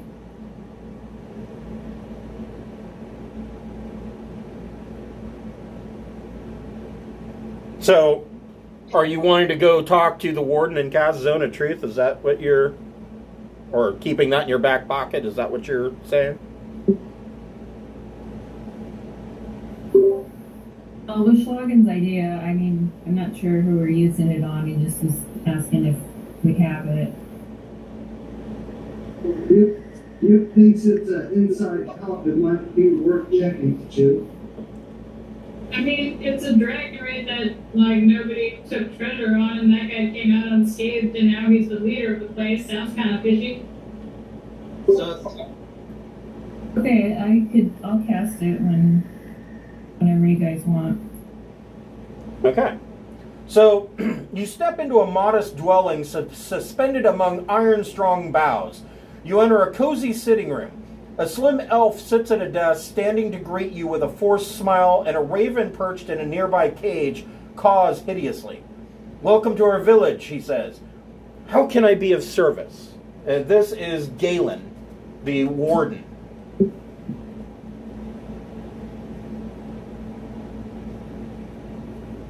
So, what happened with this dragon raid? Like, how'd you get so lucky to come out unscathed? He says, "Just luck, I believe. The village was attacked by a dragon and what appeared to be cultists from Cult of the Dragon, but they didn't take anything."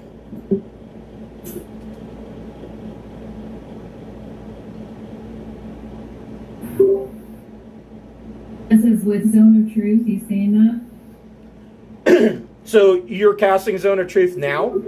I think it's go ahead and cast it. Does everybody else agree? yeah. Okay. Yes. Yeah. Okay.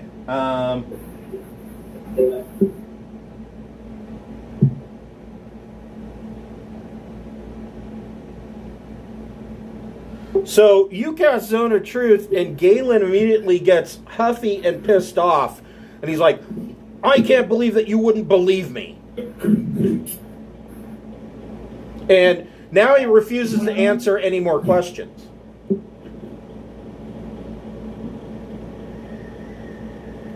Oh, our heart's been broken by so many people in the past. We have trust issues. Use Nether on cast detect thoughts on it. Do what now? I use Hazaron and cast Detect Thoughts. Okay. Let's see here. So does detect thoughts? Does he gets a save for that, right? Yep, Wiz 12.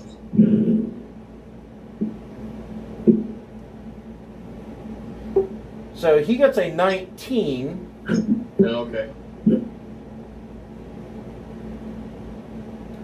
So basically all you get are surface thoughts, and you can tell that he is not telling the entire story and withholding the truth.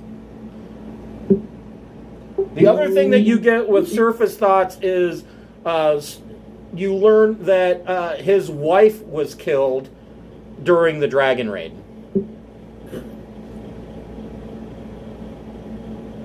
So, did he have to roll a skill check to beat the surface thoughts? No. Yeah, wisdom save. It was a wisdom A save. wisdom save? Well, what if I were to cast Hex and give him disadvantage on wisdom saves? He would take that as a hostile action. Well, him lying to us, I'm taking that as a hostile action. Well, your interrogation would switch from being an interrogation to a full-on fight. Can I just ask him, like, look, if the shoe was on the other foot, we said we got raided by dragons, but we weren't harmed at all. Would you believe us? Make a persuasion check. Okay. Did he say what color dragon? He did not. I would like to ask him what color dragon. I believe it was a green dragon. It was hard to tell. The raid came at night. Although, okay, he says it was. I'm sure it was a green dragon though, because the bulk of the deaths were killed by a poisonous cloud. You're 15 on persuasion when you ask him if the shoe was on the other foot. He breaks down and starts crying, and he tells you. Let's see here.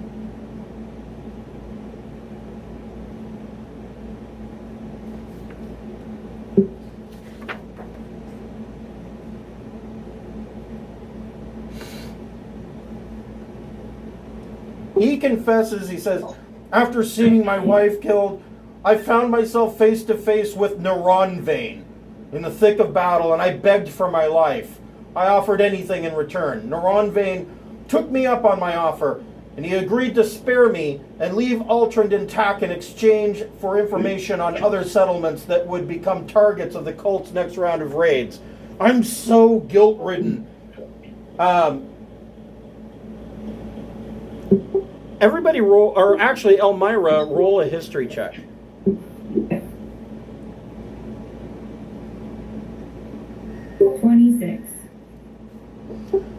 So, you, with your historic background, your archivist background, you know that the name Neuronvein is actually King Melandrak's bastard son that was exiled from the Elven Kingdom.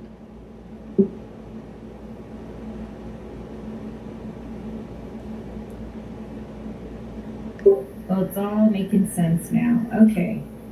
So this guy with daddy issues is the rider of this green dragon.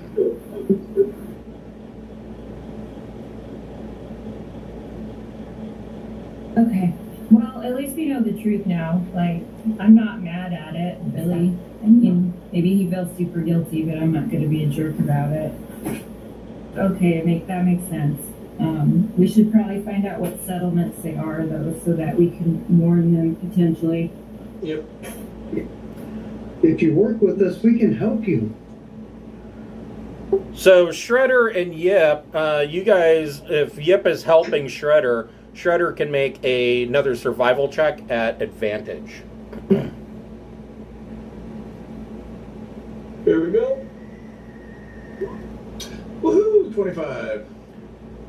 Okay, so Shredder and Yip find outside the village, you find a flattened out piece of land. All the vegetation is flattened down, like something large has come down here frequently and landed in this exact spot.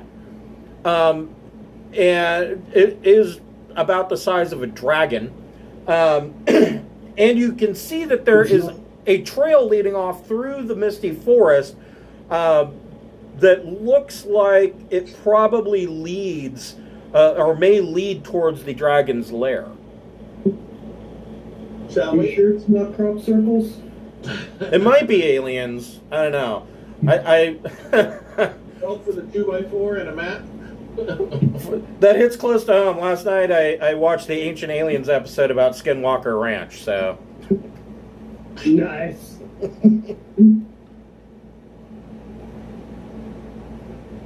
So as you're moving through the forest towards Neuronvein, or towards this dragon lair,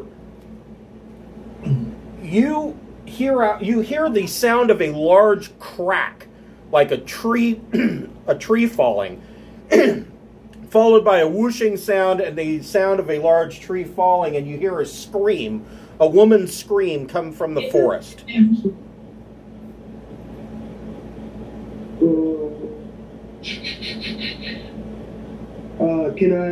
Do I detect any magic?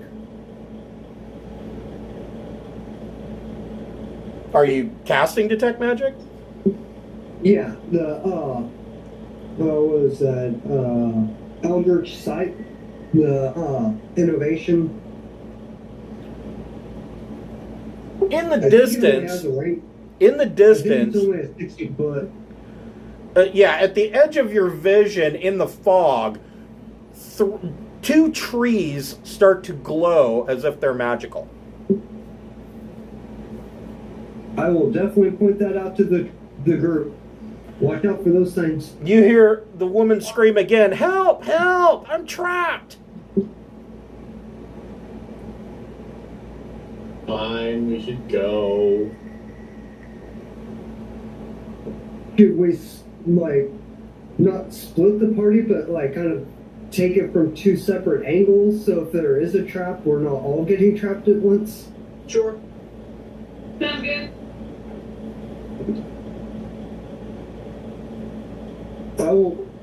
Schlagen's willing to take point on the main walk-up party. So Schlagen, you move up into this area, and as you get closer to where this woman is screaming, you see two of the trees your Detect Magic is still showing that two of the trees are still glowing. And there is a tree that has fallen down that is also glowing, and under this tree, you see this woman whose leg is trapped under the tree, and she says, "Oh, thank God, please, can you help? Can you lift it up just a bit so I can get my leg loose?" What's going on? What caused the tree to fall on you? I don't know. It must have been ill. I'm a druid in the area, and I've been trying to help the wildlife and the plants here due to the presence of a dragon, and this tree must have been too ill and fell down upon me. Do I detect evil with my paladin sense? You do not. I'll go ahead and lift the tree up. Like, I'll kind of wave my hand back, like, everybody stay back a little bit, just in case this thing gets crazy. But I'll lift the tree up a little bit if I can. Is anybody going to help Schlagen? I'm on the right flank, so I'm watching the outcome. I will attempt to. You're supervising. Yes. It is not strong. I can't help, I'm weak. If you can take that. So, Mist and Schlagen, it takes all your effort to lift the tree, knowing that you put yourselves at risk if it shifts against you. But then, even as you're close to freeing the woman, the tree begins to rise on its own. Two other trees standing nearby shift back along the ground as the elf woman stands and smiles, showing no sign of injury. She throws her arms around Schlagen and says, "Heroes at last! How many might fall back in fear at the sight of a stranger in the woods, or think first of their own safety before helping another? I grant you my blessing. May your hearts prove true where others fear to tread." The woman picks flowers from her hair that you swear were not there a moment ago, then twists her fingers to weave them into garlands as if by magic. She lays a garland of flowers around each of your necks, then suddenly transforms into an owl. Her awakened tree servants stomp off after her into the forest. So as long as you wear these flower garlands, you are invisible to the animal spies of the dragon. In addition to that, the first time any character wearing a garland is confronted by a dragon's, let's see here. The first time a character wearing a garland is confronted by a dragon, or if you feel a stirring warmth from the garland, you automatically succeed on a saving throw against the dragon's frightful presence. Cool. And that only happens the first time, and then it's done.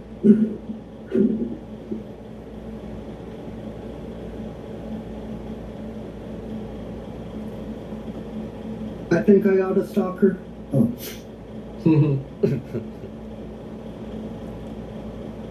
Hey, nice druid lady who gives out magical flowers. Well, hey, come back. Where you going? You want a cup of coffee? I got coffee. How you doing? Can I get a garland too, or was it just him? All of you get a garland. Oh, all of us. Nice. Yeah, I didn't do shit. You got it because you're the druid, that's why.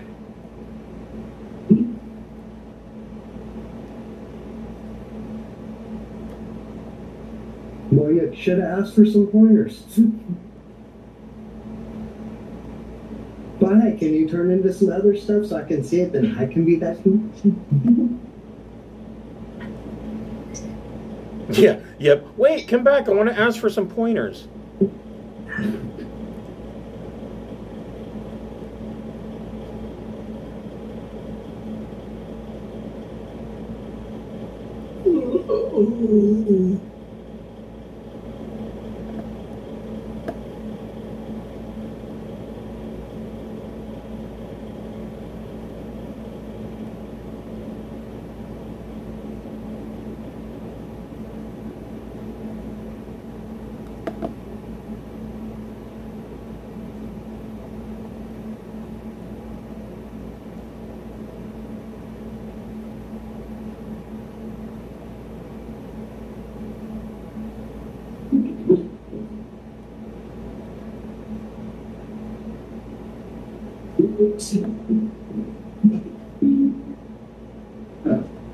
Would you like to order some fish?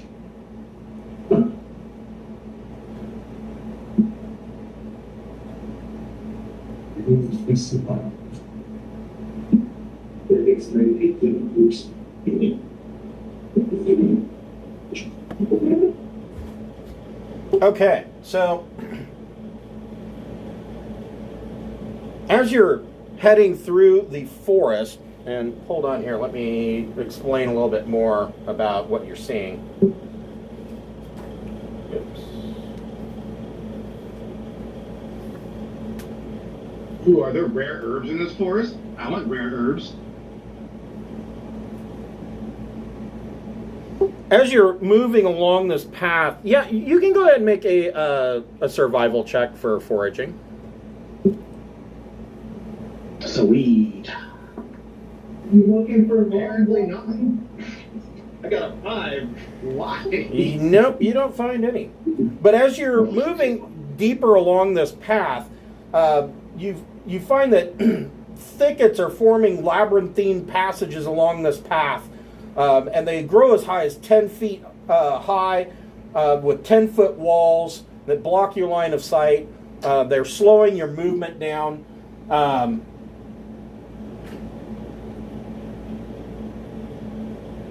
So you can see that there are definite signs of a green dragon's lair just by the overgrowth of these thickets. And as you're moving through, I'm not done setting this up, but hold on just a moment.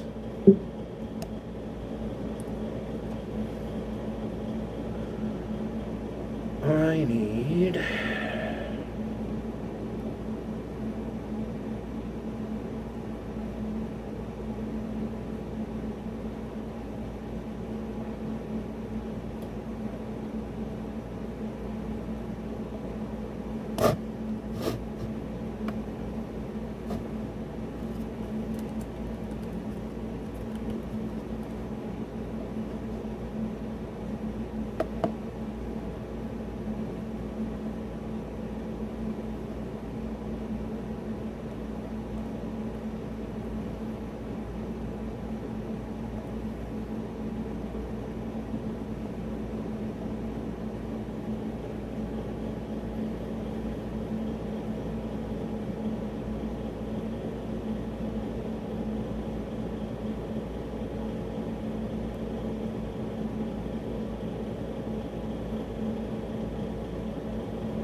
Okay, so as you're moving through these thickets along the trail, you notice that the thickets start to become more and more covered in thick webbing, when out of nowhere, completely by surprise, no, not, you were expecting this, there are 3 ettercaps and 7 giant spiders that attack you. Everybody roll initiative. What? 3 ettercaps and 7 giant spiders. Being giant spider.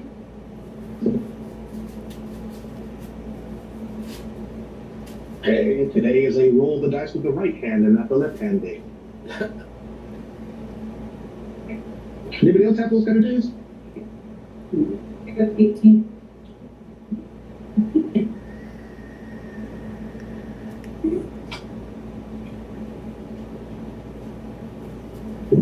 Does anybody else have days where one hand rolls better than the other? Yeah, sometimes when I like my dice like to think that they're being rolled by somebody else. Mm-hmm. Roll with the left, all low. Roll with the right, all high. I mean, it's going to switch now because I just said it, but... Right. Well, I have dice that roll differently depending on which dice tray I'm using. So. Oh.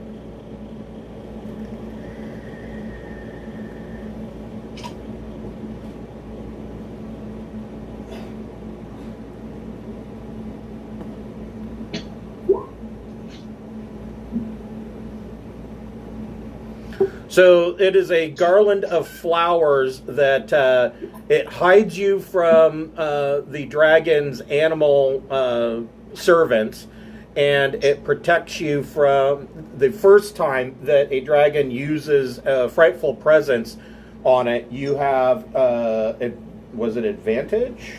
Let me double check that. No, you automatically succeed on a saving throw versus frightful presence the first time.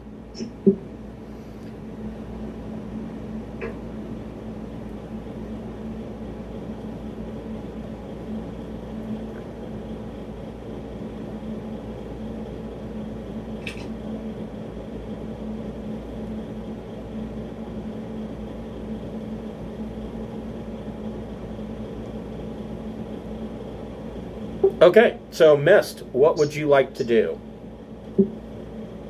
The ettercaps are remaining up in the trees, so these guys here are actually up above you. Where's the other? Here's the other ettercap.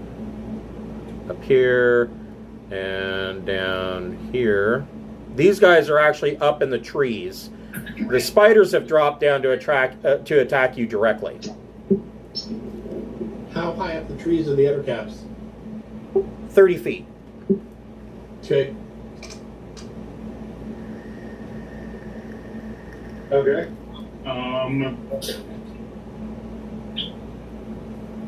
Let's see here. To help out with the back end of our thing here, because I feel like our hitters can handle the front just fine, I'll move back here and attack this first one. I'll go from this side over. So I'll start with this spider. Attack this one.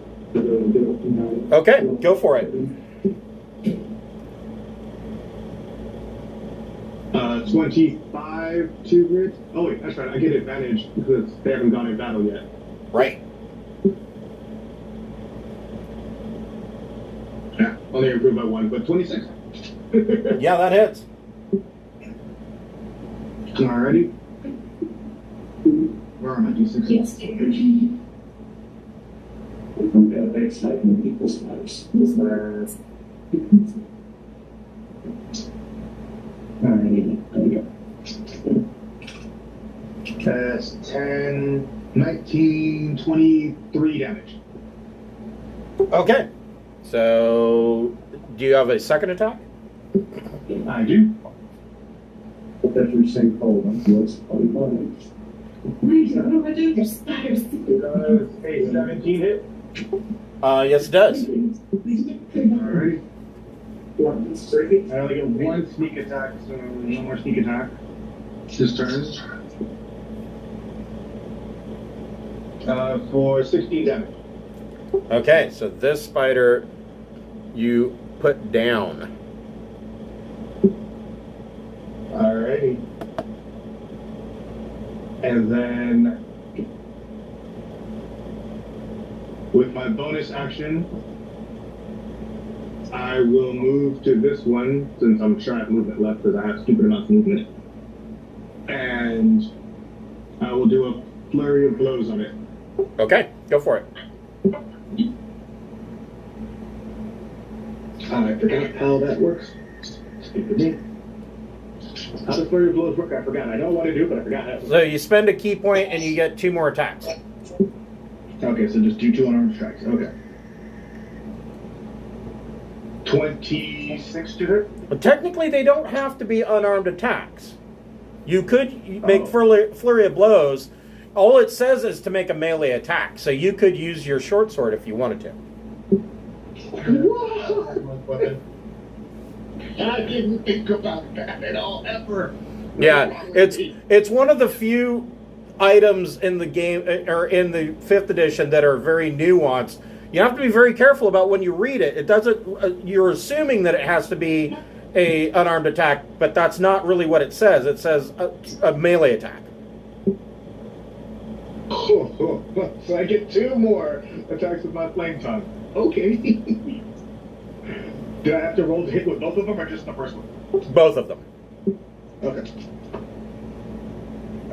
So then that is 15. That hits.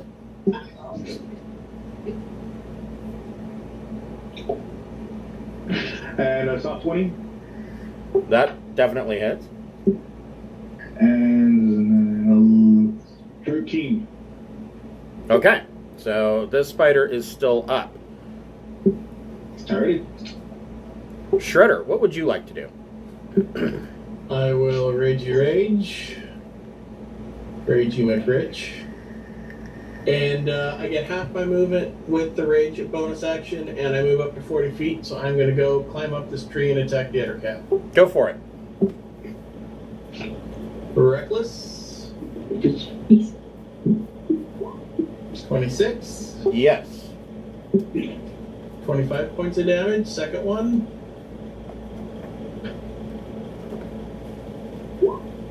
Soft 21. Yep. 29 points of damage. Okay. So this Ettercap is no more. And can I use 10 feet of movement to jump out of the tree and try and land on this spider? Sure. Make a athletics check. That's good. This is 23 to keep me safe. Yep, no problem. Splatto.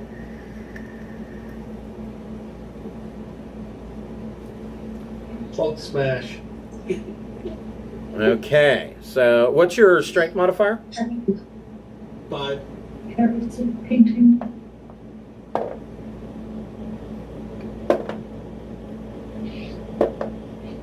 I'd fall with strength. So that spider takes 19 points of damage from you landing on him. Nice, that's all I got this turn. Okay. Yep. What would you like to do? Yip is going to call lightning and go zappy zap on that spider. Okay, so spider gets a dex save.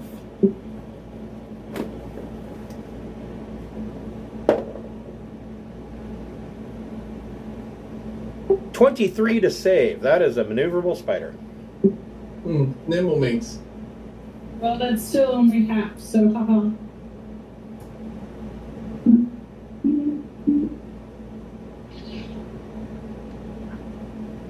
So 10 damage is half. Okay, so he takes 10 damage.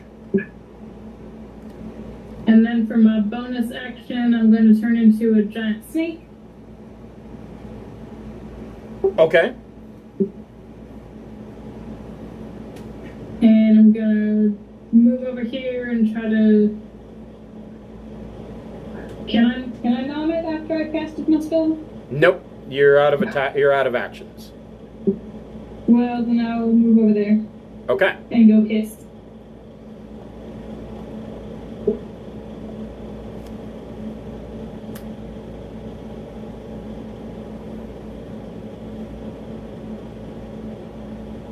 So Kate just got her new mini for her new character, Water Genocide Cleric, custom ordered from Hero Forge. Nice. Yay, Hero Forge.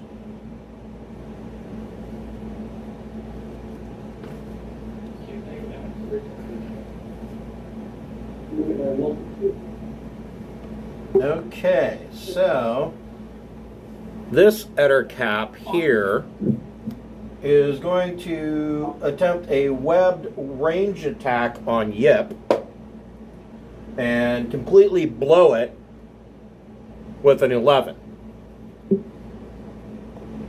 That snake laugh at him. This Ettercap is going to try the same thing on Elmira with a 23 to hit.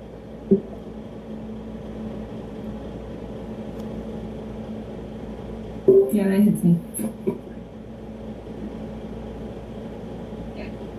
So, Elmira, you are restrained.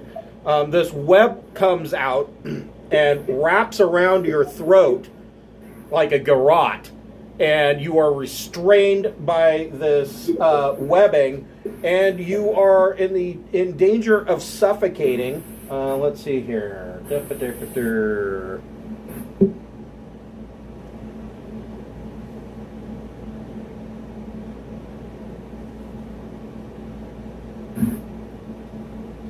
So what is your Constitution modifier?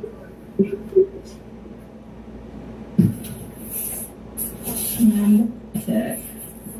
+2. So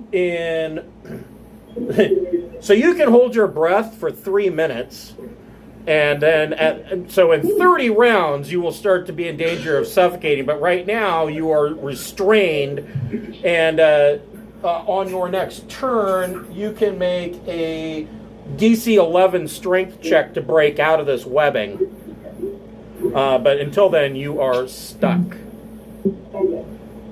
Is Elmira within 10 feet of me? I'm not away from the computer. I don't believe so. Let me double check. Nope, she is 20 feet away.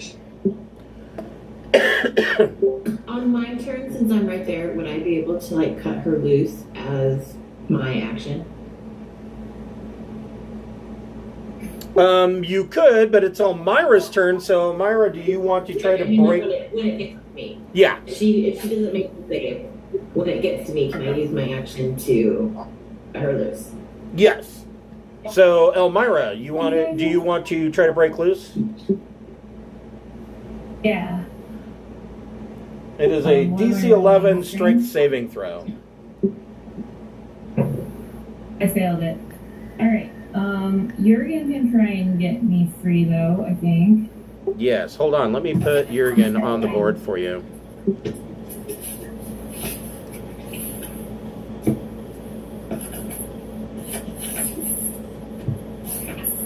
Okay, Jurgen. Let's see.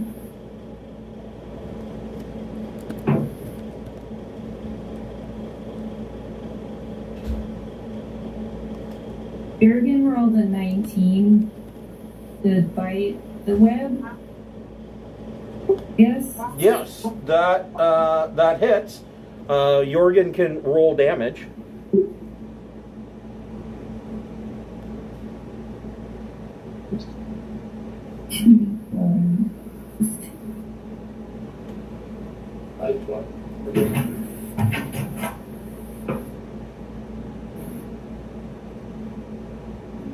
Sure. 6 points of damage. All right, so that breaks the web, and you are no longer restrained.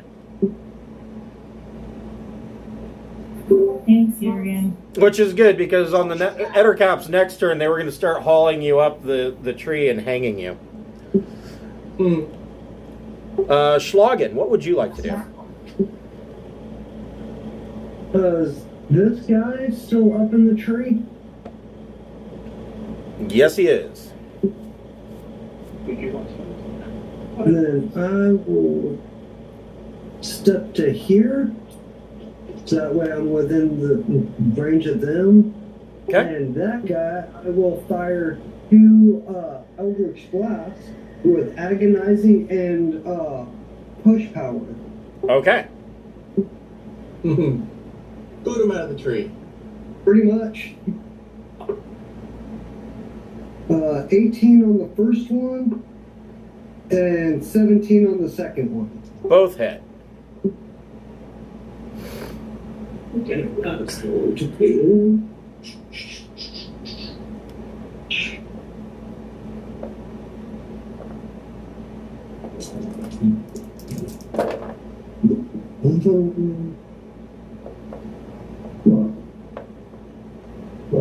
Well, 24 or 23 damage, and he's pushed 10 foot.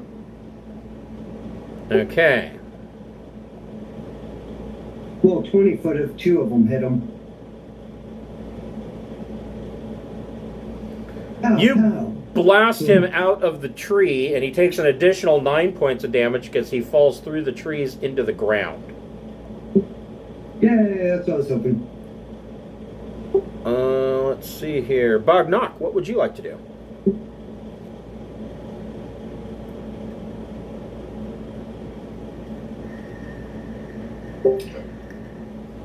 I will start with my bow at. Wait, I'm measuring, not tapping. Hold on just a second. Hit him with my bow. Okay, go for it. Sorry, I was in the middle of trying to infuse my fancy musket with something, but I didn't get it done in time, so I'll do that for next time. Okay. Yeah, infusing the musket with repeating shot would be fucking awesome. That's what I can do. I just was like trying to. So she's got a black powder machine gun. Exactly. Okay, so 17 to hit. That hits. Okay.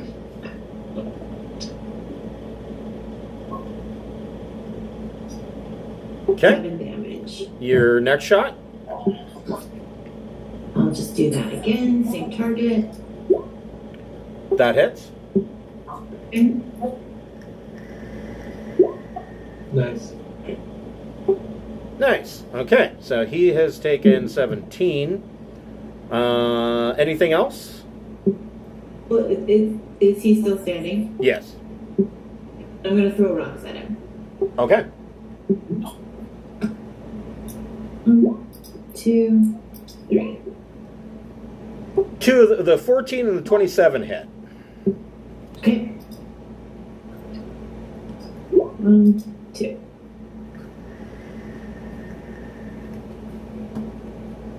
$14 more. And that puts down this spider. Oh, Myra. You're throwing rocks? Is that the catapult or is that something else? No, it's magic stone. Which is a bonus action. Oh, okay. I was just watching a thing about innovative uses of the catapult spell. Interesting. I have that too, so I should go look it up.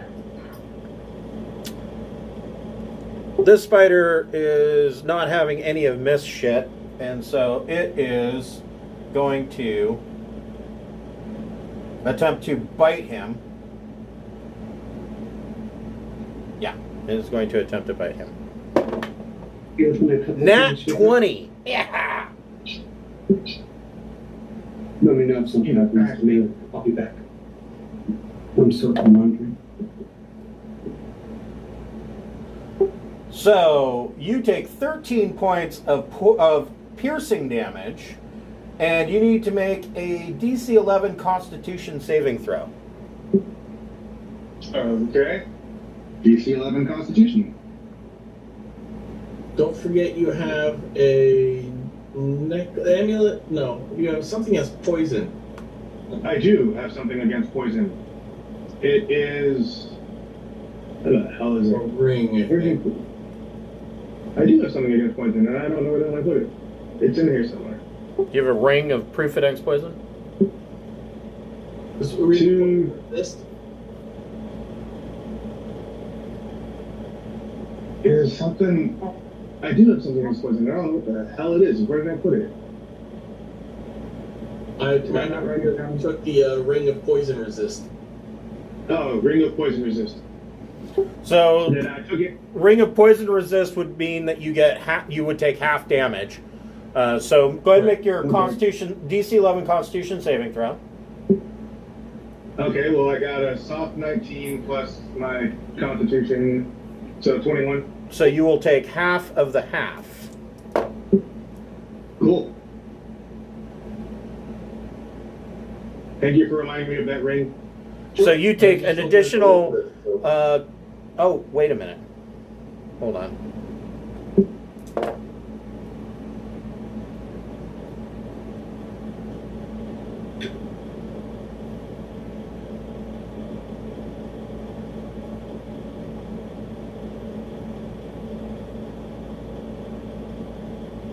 You take an additional 6 points of poison damage. Damn, glad I had that ring. That would have been brutal. So 6 plus, what was the damage roll? It was just 6. So 6 the poison. the initial damage was 13 points of piercing damage. 30. Okay, thank you. Let's see here. This spider is going to move in and attack Yip with a bite. Soft 20 to hit. That hits. For 4 points of piercing damage, and you need to make a DC 11 Constitution saving throw.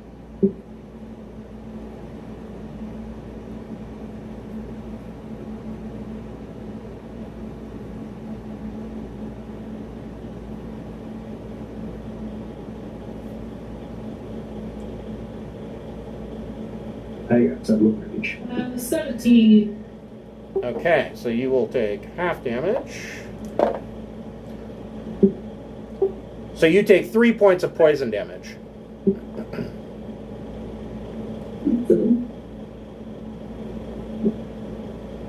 So 3 poison and 4 bite.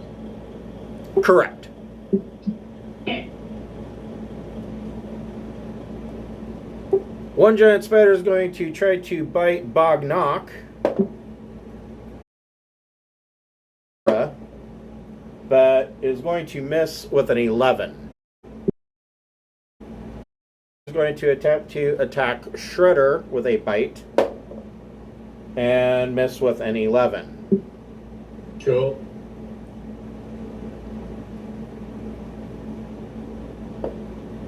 Okay, so missed. What would you like to do? Oh, the stupid spider. How dare it bite me? Improvised attack with rolled up magazine. Giant glass jar. Well, shit. There's a 13 hit. Nope, that is a miss. Alright, then I guess I'll actually have to use my second attack here and try again. Awesome. 27 to hit. That gets him. Okay.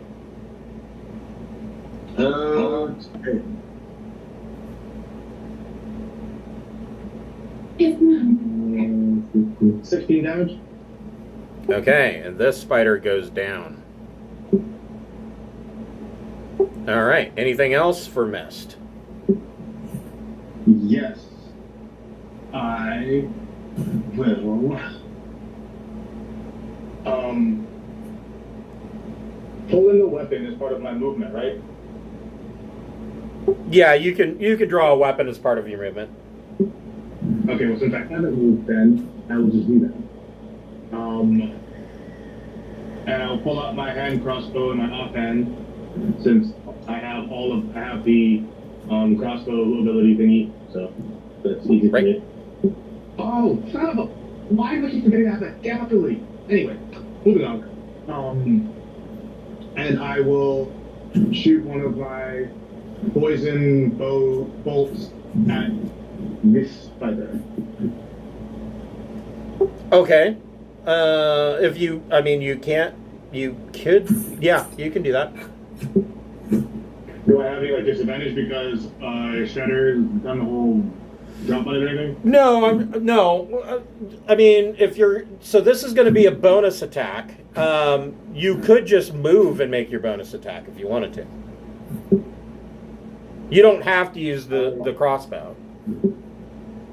Okay, well in that case then I will keep the crossbow out, but I'll move to use my flame tongue instead. Okay, go for it. Okay. Wow, that's a spider sandwich there. Mm-hmm. Giving him the Roxbury. 1d6. That hits. Alright. And I do get my sneak attack this time, right? Yes. If you haven't used it before, then yes. Yeah, no, I didn't use it on the last attack because I couldn't. Nobody was in range and I didn't have advantage. That's right. Good thinking. Such a shitty one. Okay. 16 damage. Okay, and this spider goes down. Oh, good enough. Okay.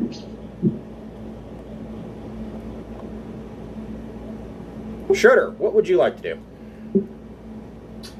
I will use my 40 feet of movement and come over to attack this spider here. All right, go for it. Reckless still. 22. That hits. 22 points of damage. Okay. I'll do my tail swipe on it. 18 hit. Yes, it does. 15 more points. And that spider is no more. And I have 5 more feet, and I'll use my second great sword on this guy. Okay.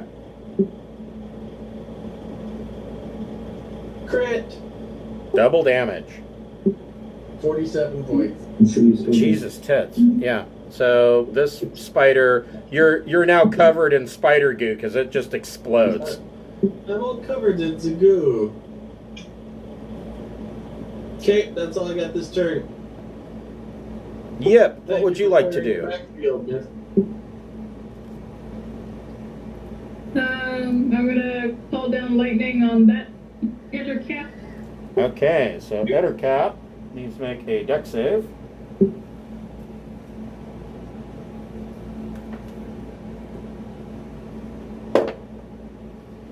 No, the Ettercap fails with a 6.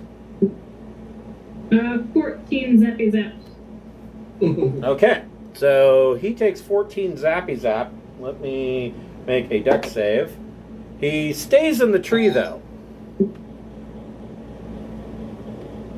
Okay, I'm going to snake my way up the tree towards him. Okay. Yeah, you see this lightning bolt come down and basically split this tree and hit this Ettercap, and he's like hanging on to this tree, smoldering.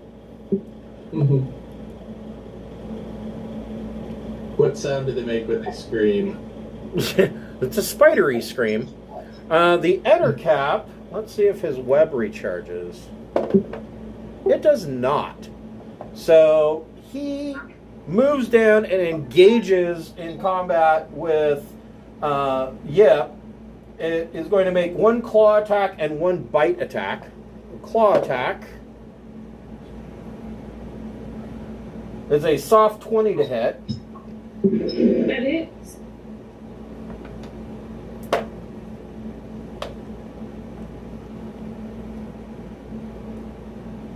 For, let's see here, 9 points of slashing damage. And then he's going to try with a bite attack. 16 to hit. That hits. For 4 points of piercing damage. And an additional 4 points of poison damage. And you need to make a DC 11 con save. Or be poisoned for 1 minute.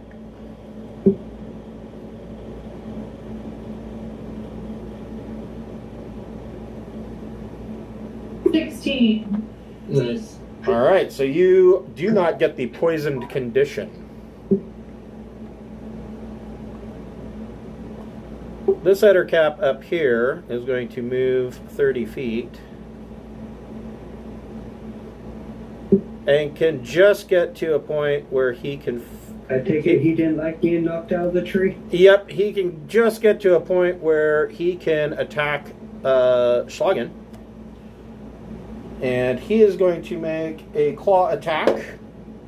And just completely hose that with a 7. And then he will make a bite attack with a 17 to hit. Not with my new armor. Alright, so he blows that. Elmira, what would you like to do? You have a spider in your face. I was hoping he's not back in Sassville. Pardon. There you're done, look up. I'll use inflict wounds on it since it's right there. Okay, go ahead and make your touch attack. Okay.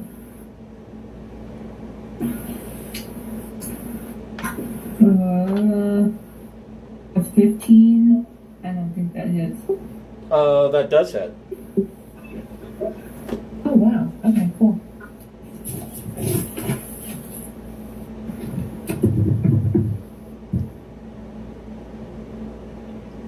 ED10 necrotic damage. Alrighty. Oh, D10. 3, 1. So 7. Okay, so he takes 7 points of necrotic damage. Anything with a bonus And action? then Jurgen. Oh yeah, Jurgen. Jurgen will go ahead and attack you. Will bite. Plus is 14 hit or miss? 14 hits. Okay. And the spider fails its strength saving throw and is prone. I got 8 piercing damage from that. Okay, and the spider is prone. Schlagen, what would you like to do?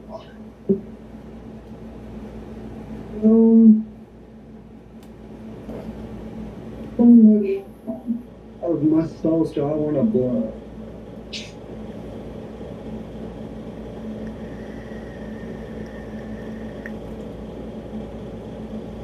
I mean, you could just hit him with that fancy magic axe you've got. Well, I was looking at seeing how much of my smites I want to cast at one time. Your smite slots? Let's go ahead and hit that guy with a... What one do I have? Let's go with Steering Smite. Okay. Actually, let's do Thunderous Smite. Let's do a Thunderous Smite. 18. Smite 27? Yep, that hits. And that's going to be that. 2 spells. 12, 13. 20 damage Okay, on my first hit. that kills him. Then I guess I will step forward 5 feet and take my other 2 attacks on the prone spider. Okay, your attacks are at advantage.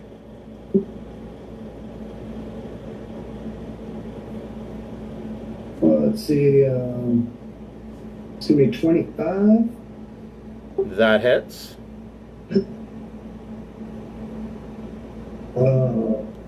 For 9 damage on the first hit. Okay.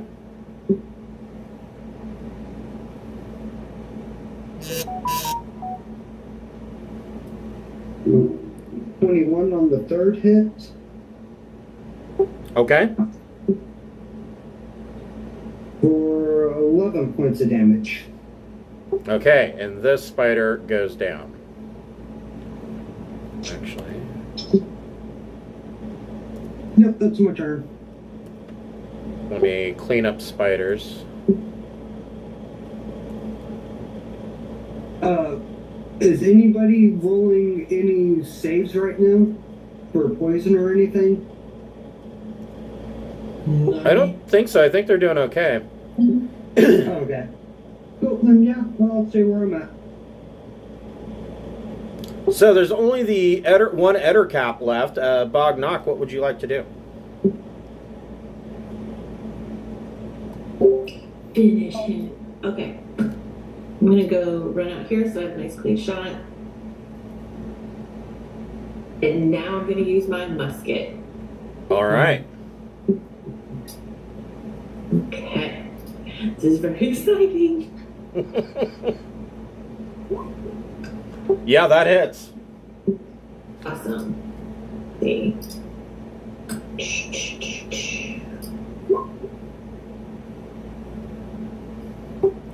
Okay, so you guys, probably none of you have seen an actual firearm go off, and Bognock runs down here and goes kabam and nails this Eder cap.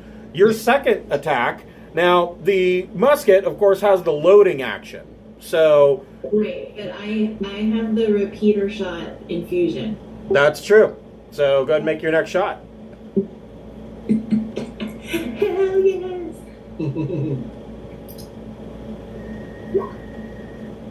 That hit.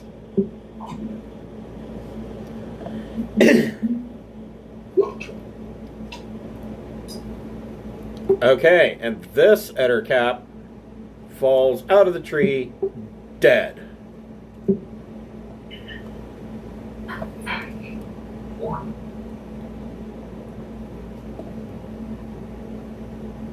What's that noise you just made?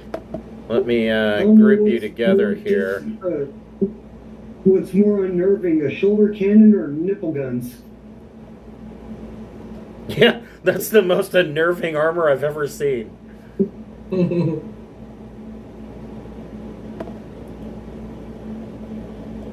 Now, don't be intimidated by my feminine wiles. No, it's a lot, but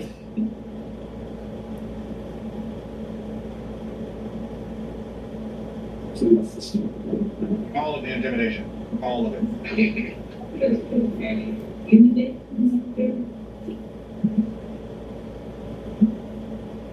Waiting. There we go.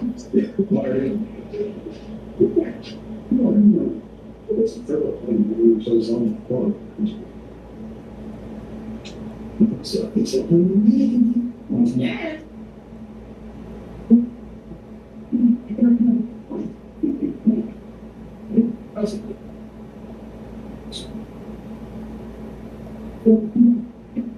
It's not just dependent. I think they will cut one line. There's also three of these four.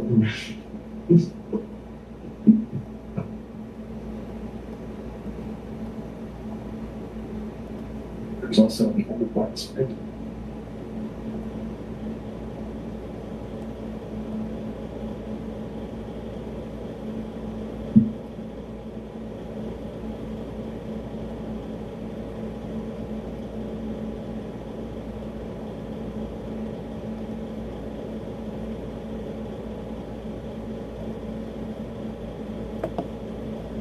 That looks like a nice shredder pond.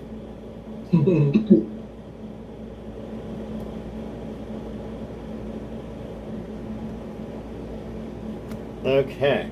Hold on here.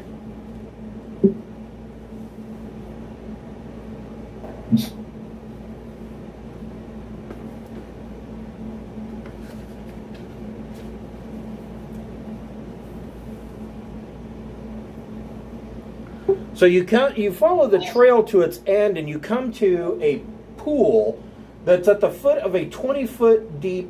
Oh, I'm sorry. There's a waterfall that dumps into a pool that appears to be 20 feet deep. Its surface is obscured by an emerald haze that everybody knows is the mark of the lair of a dragon, of a green dragon. There's a steep slope that goes along the edge back here, and it appears that there is a entrance to a cave behind the waterfall. Is it too late to try and gather poison from those spiders? Damn it! Are you poisoned? No, I meant to gather poison from them, but we moved on and I totally forgot about it. Well, you don't have the poisoned condition, but if anybody wants to heal up, now would be the time to do heals. I meant use my poison kit to get poison from those spiders. Oh, go ahead and make a survival check. Or, I'm sorry, not a survival check. Make a nature check. Yeah, if anybody does end up being poisoned or diseased, let me know. So what'd you get on your nature check? 16. You get 2 doses of spider venom. It does 2d8 poison damage. 2D what? 2d8 poison damage, and it does half damage if they fail a DC 11 Constitution saving throw. Thank you. Or rather, it does 2d8 on a failed save, half damage on a successful save. You say Constitution 11 or 10? 11. Thank you. 2d8 with the con 11 save. Correct. Thank you. So there's this ledge that leads up behind and goes behind the waterfall. It is a precarious climb, probably not so much for Shredder, but others will need to make a athletics or acrobatics check to make the climb. I can climb and set a rope if you guys want.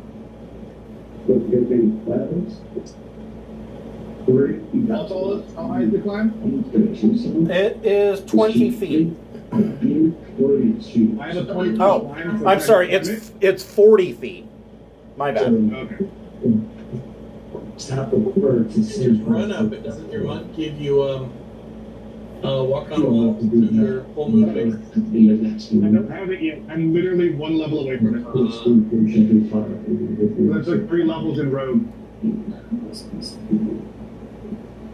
So But I rather do than wanna roll go. for it, I'm gonna cast Spider Climb and just climb up. Okay. So you cast Spider Climb and you get to the entrance. So as a Tabaxi, I have 20-foot climb. Can I use my then Tabaxi speed double to just do the 40-foot climb? Yes, you can. Cool, done. How much time passed between spiders and now? I would say probably a good hour. Okay. Can I follow with snaky corn? Sure.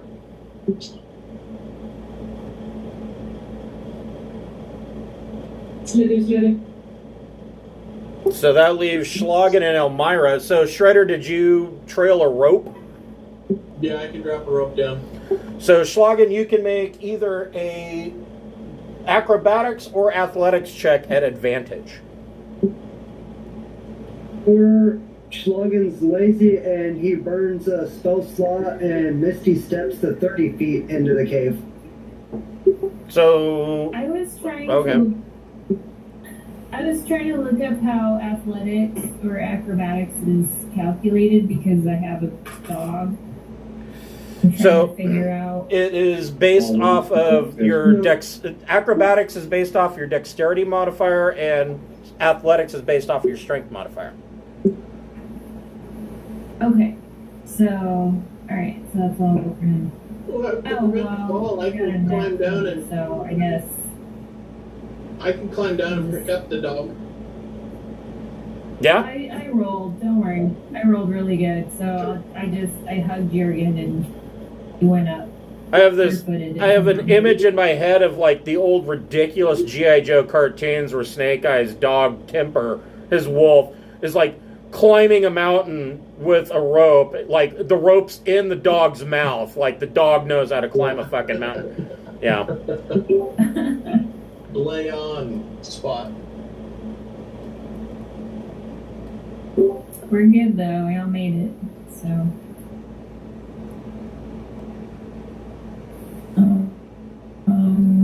Oh, I have all my pictures at the top. All right.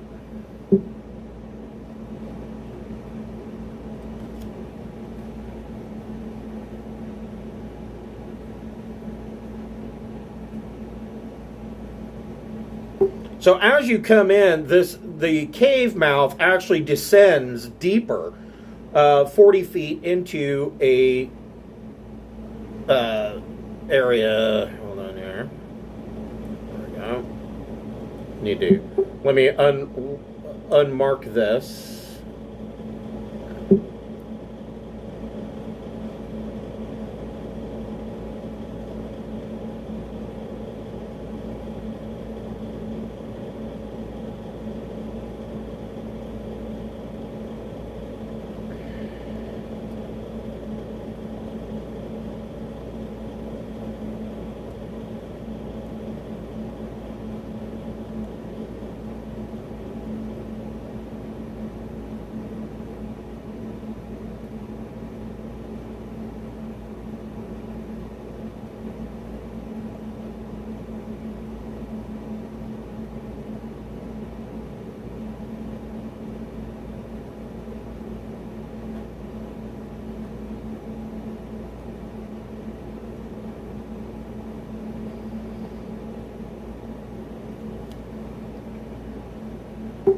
So it comes down to an island chamber. There's an underground lake here with a small island in the center. It is fairly dark, but there are signs. You can see that there are signs of light coming down from inside the chamber here sputtering torches. You can't see, barely into the water. It is black, and there's a little island there. And we will pick up what you find in this chamber next week. Now, Jeff, are you going to be back by Saturday? Maybe. Amber's dental stuff is still playing into things, so on the day you guys head out, I'll be checking with her about if we'll be through the rest of the week or not. I might come back the same day as you guys if Amber's not better, so we'll have to play that, but if I'm back, I'll play. Okay. We will pick this up next Saturday at 12 p.m. Well done, gang. Thank you, guys. Thank you. You're welcome. Thank you, everybody. Have a good one, guys. Bye. Later.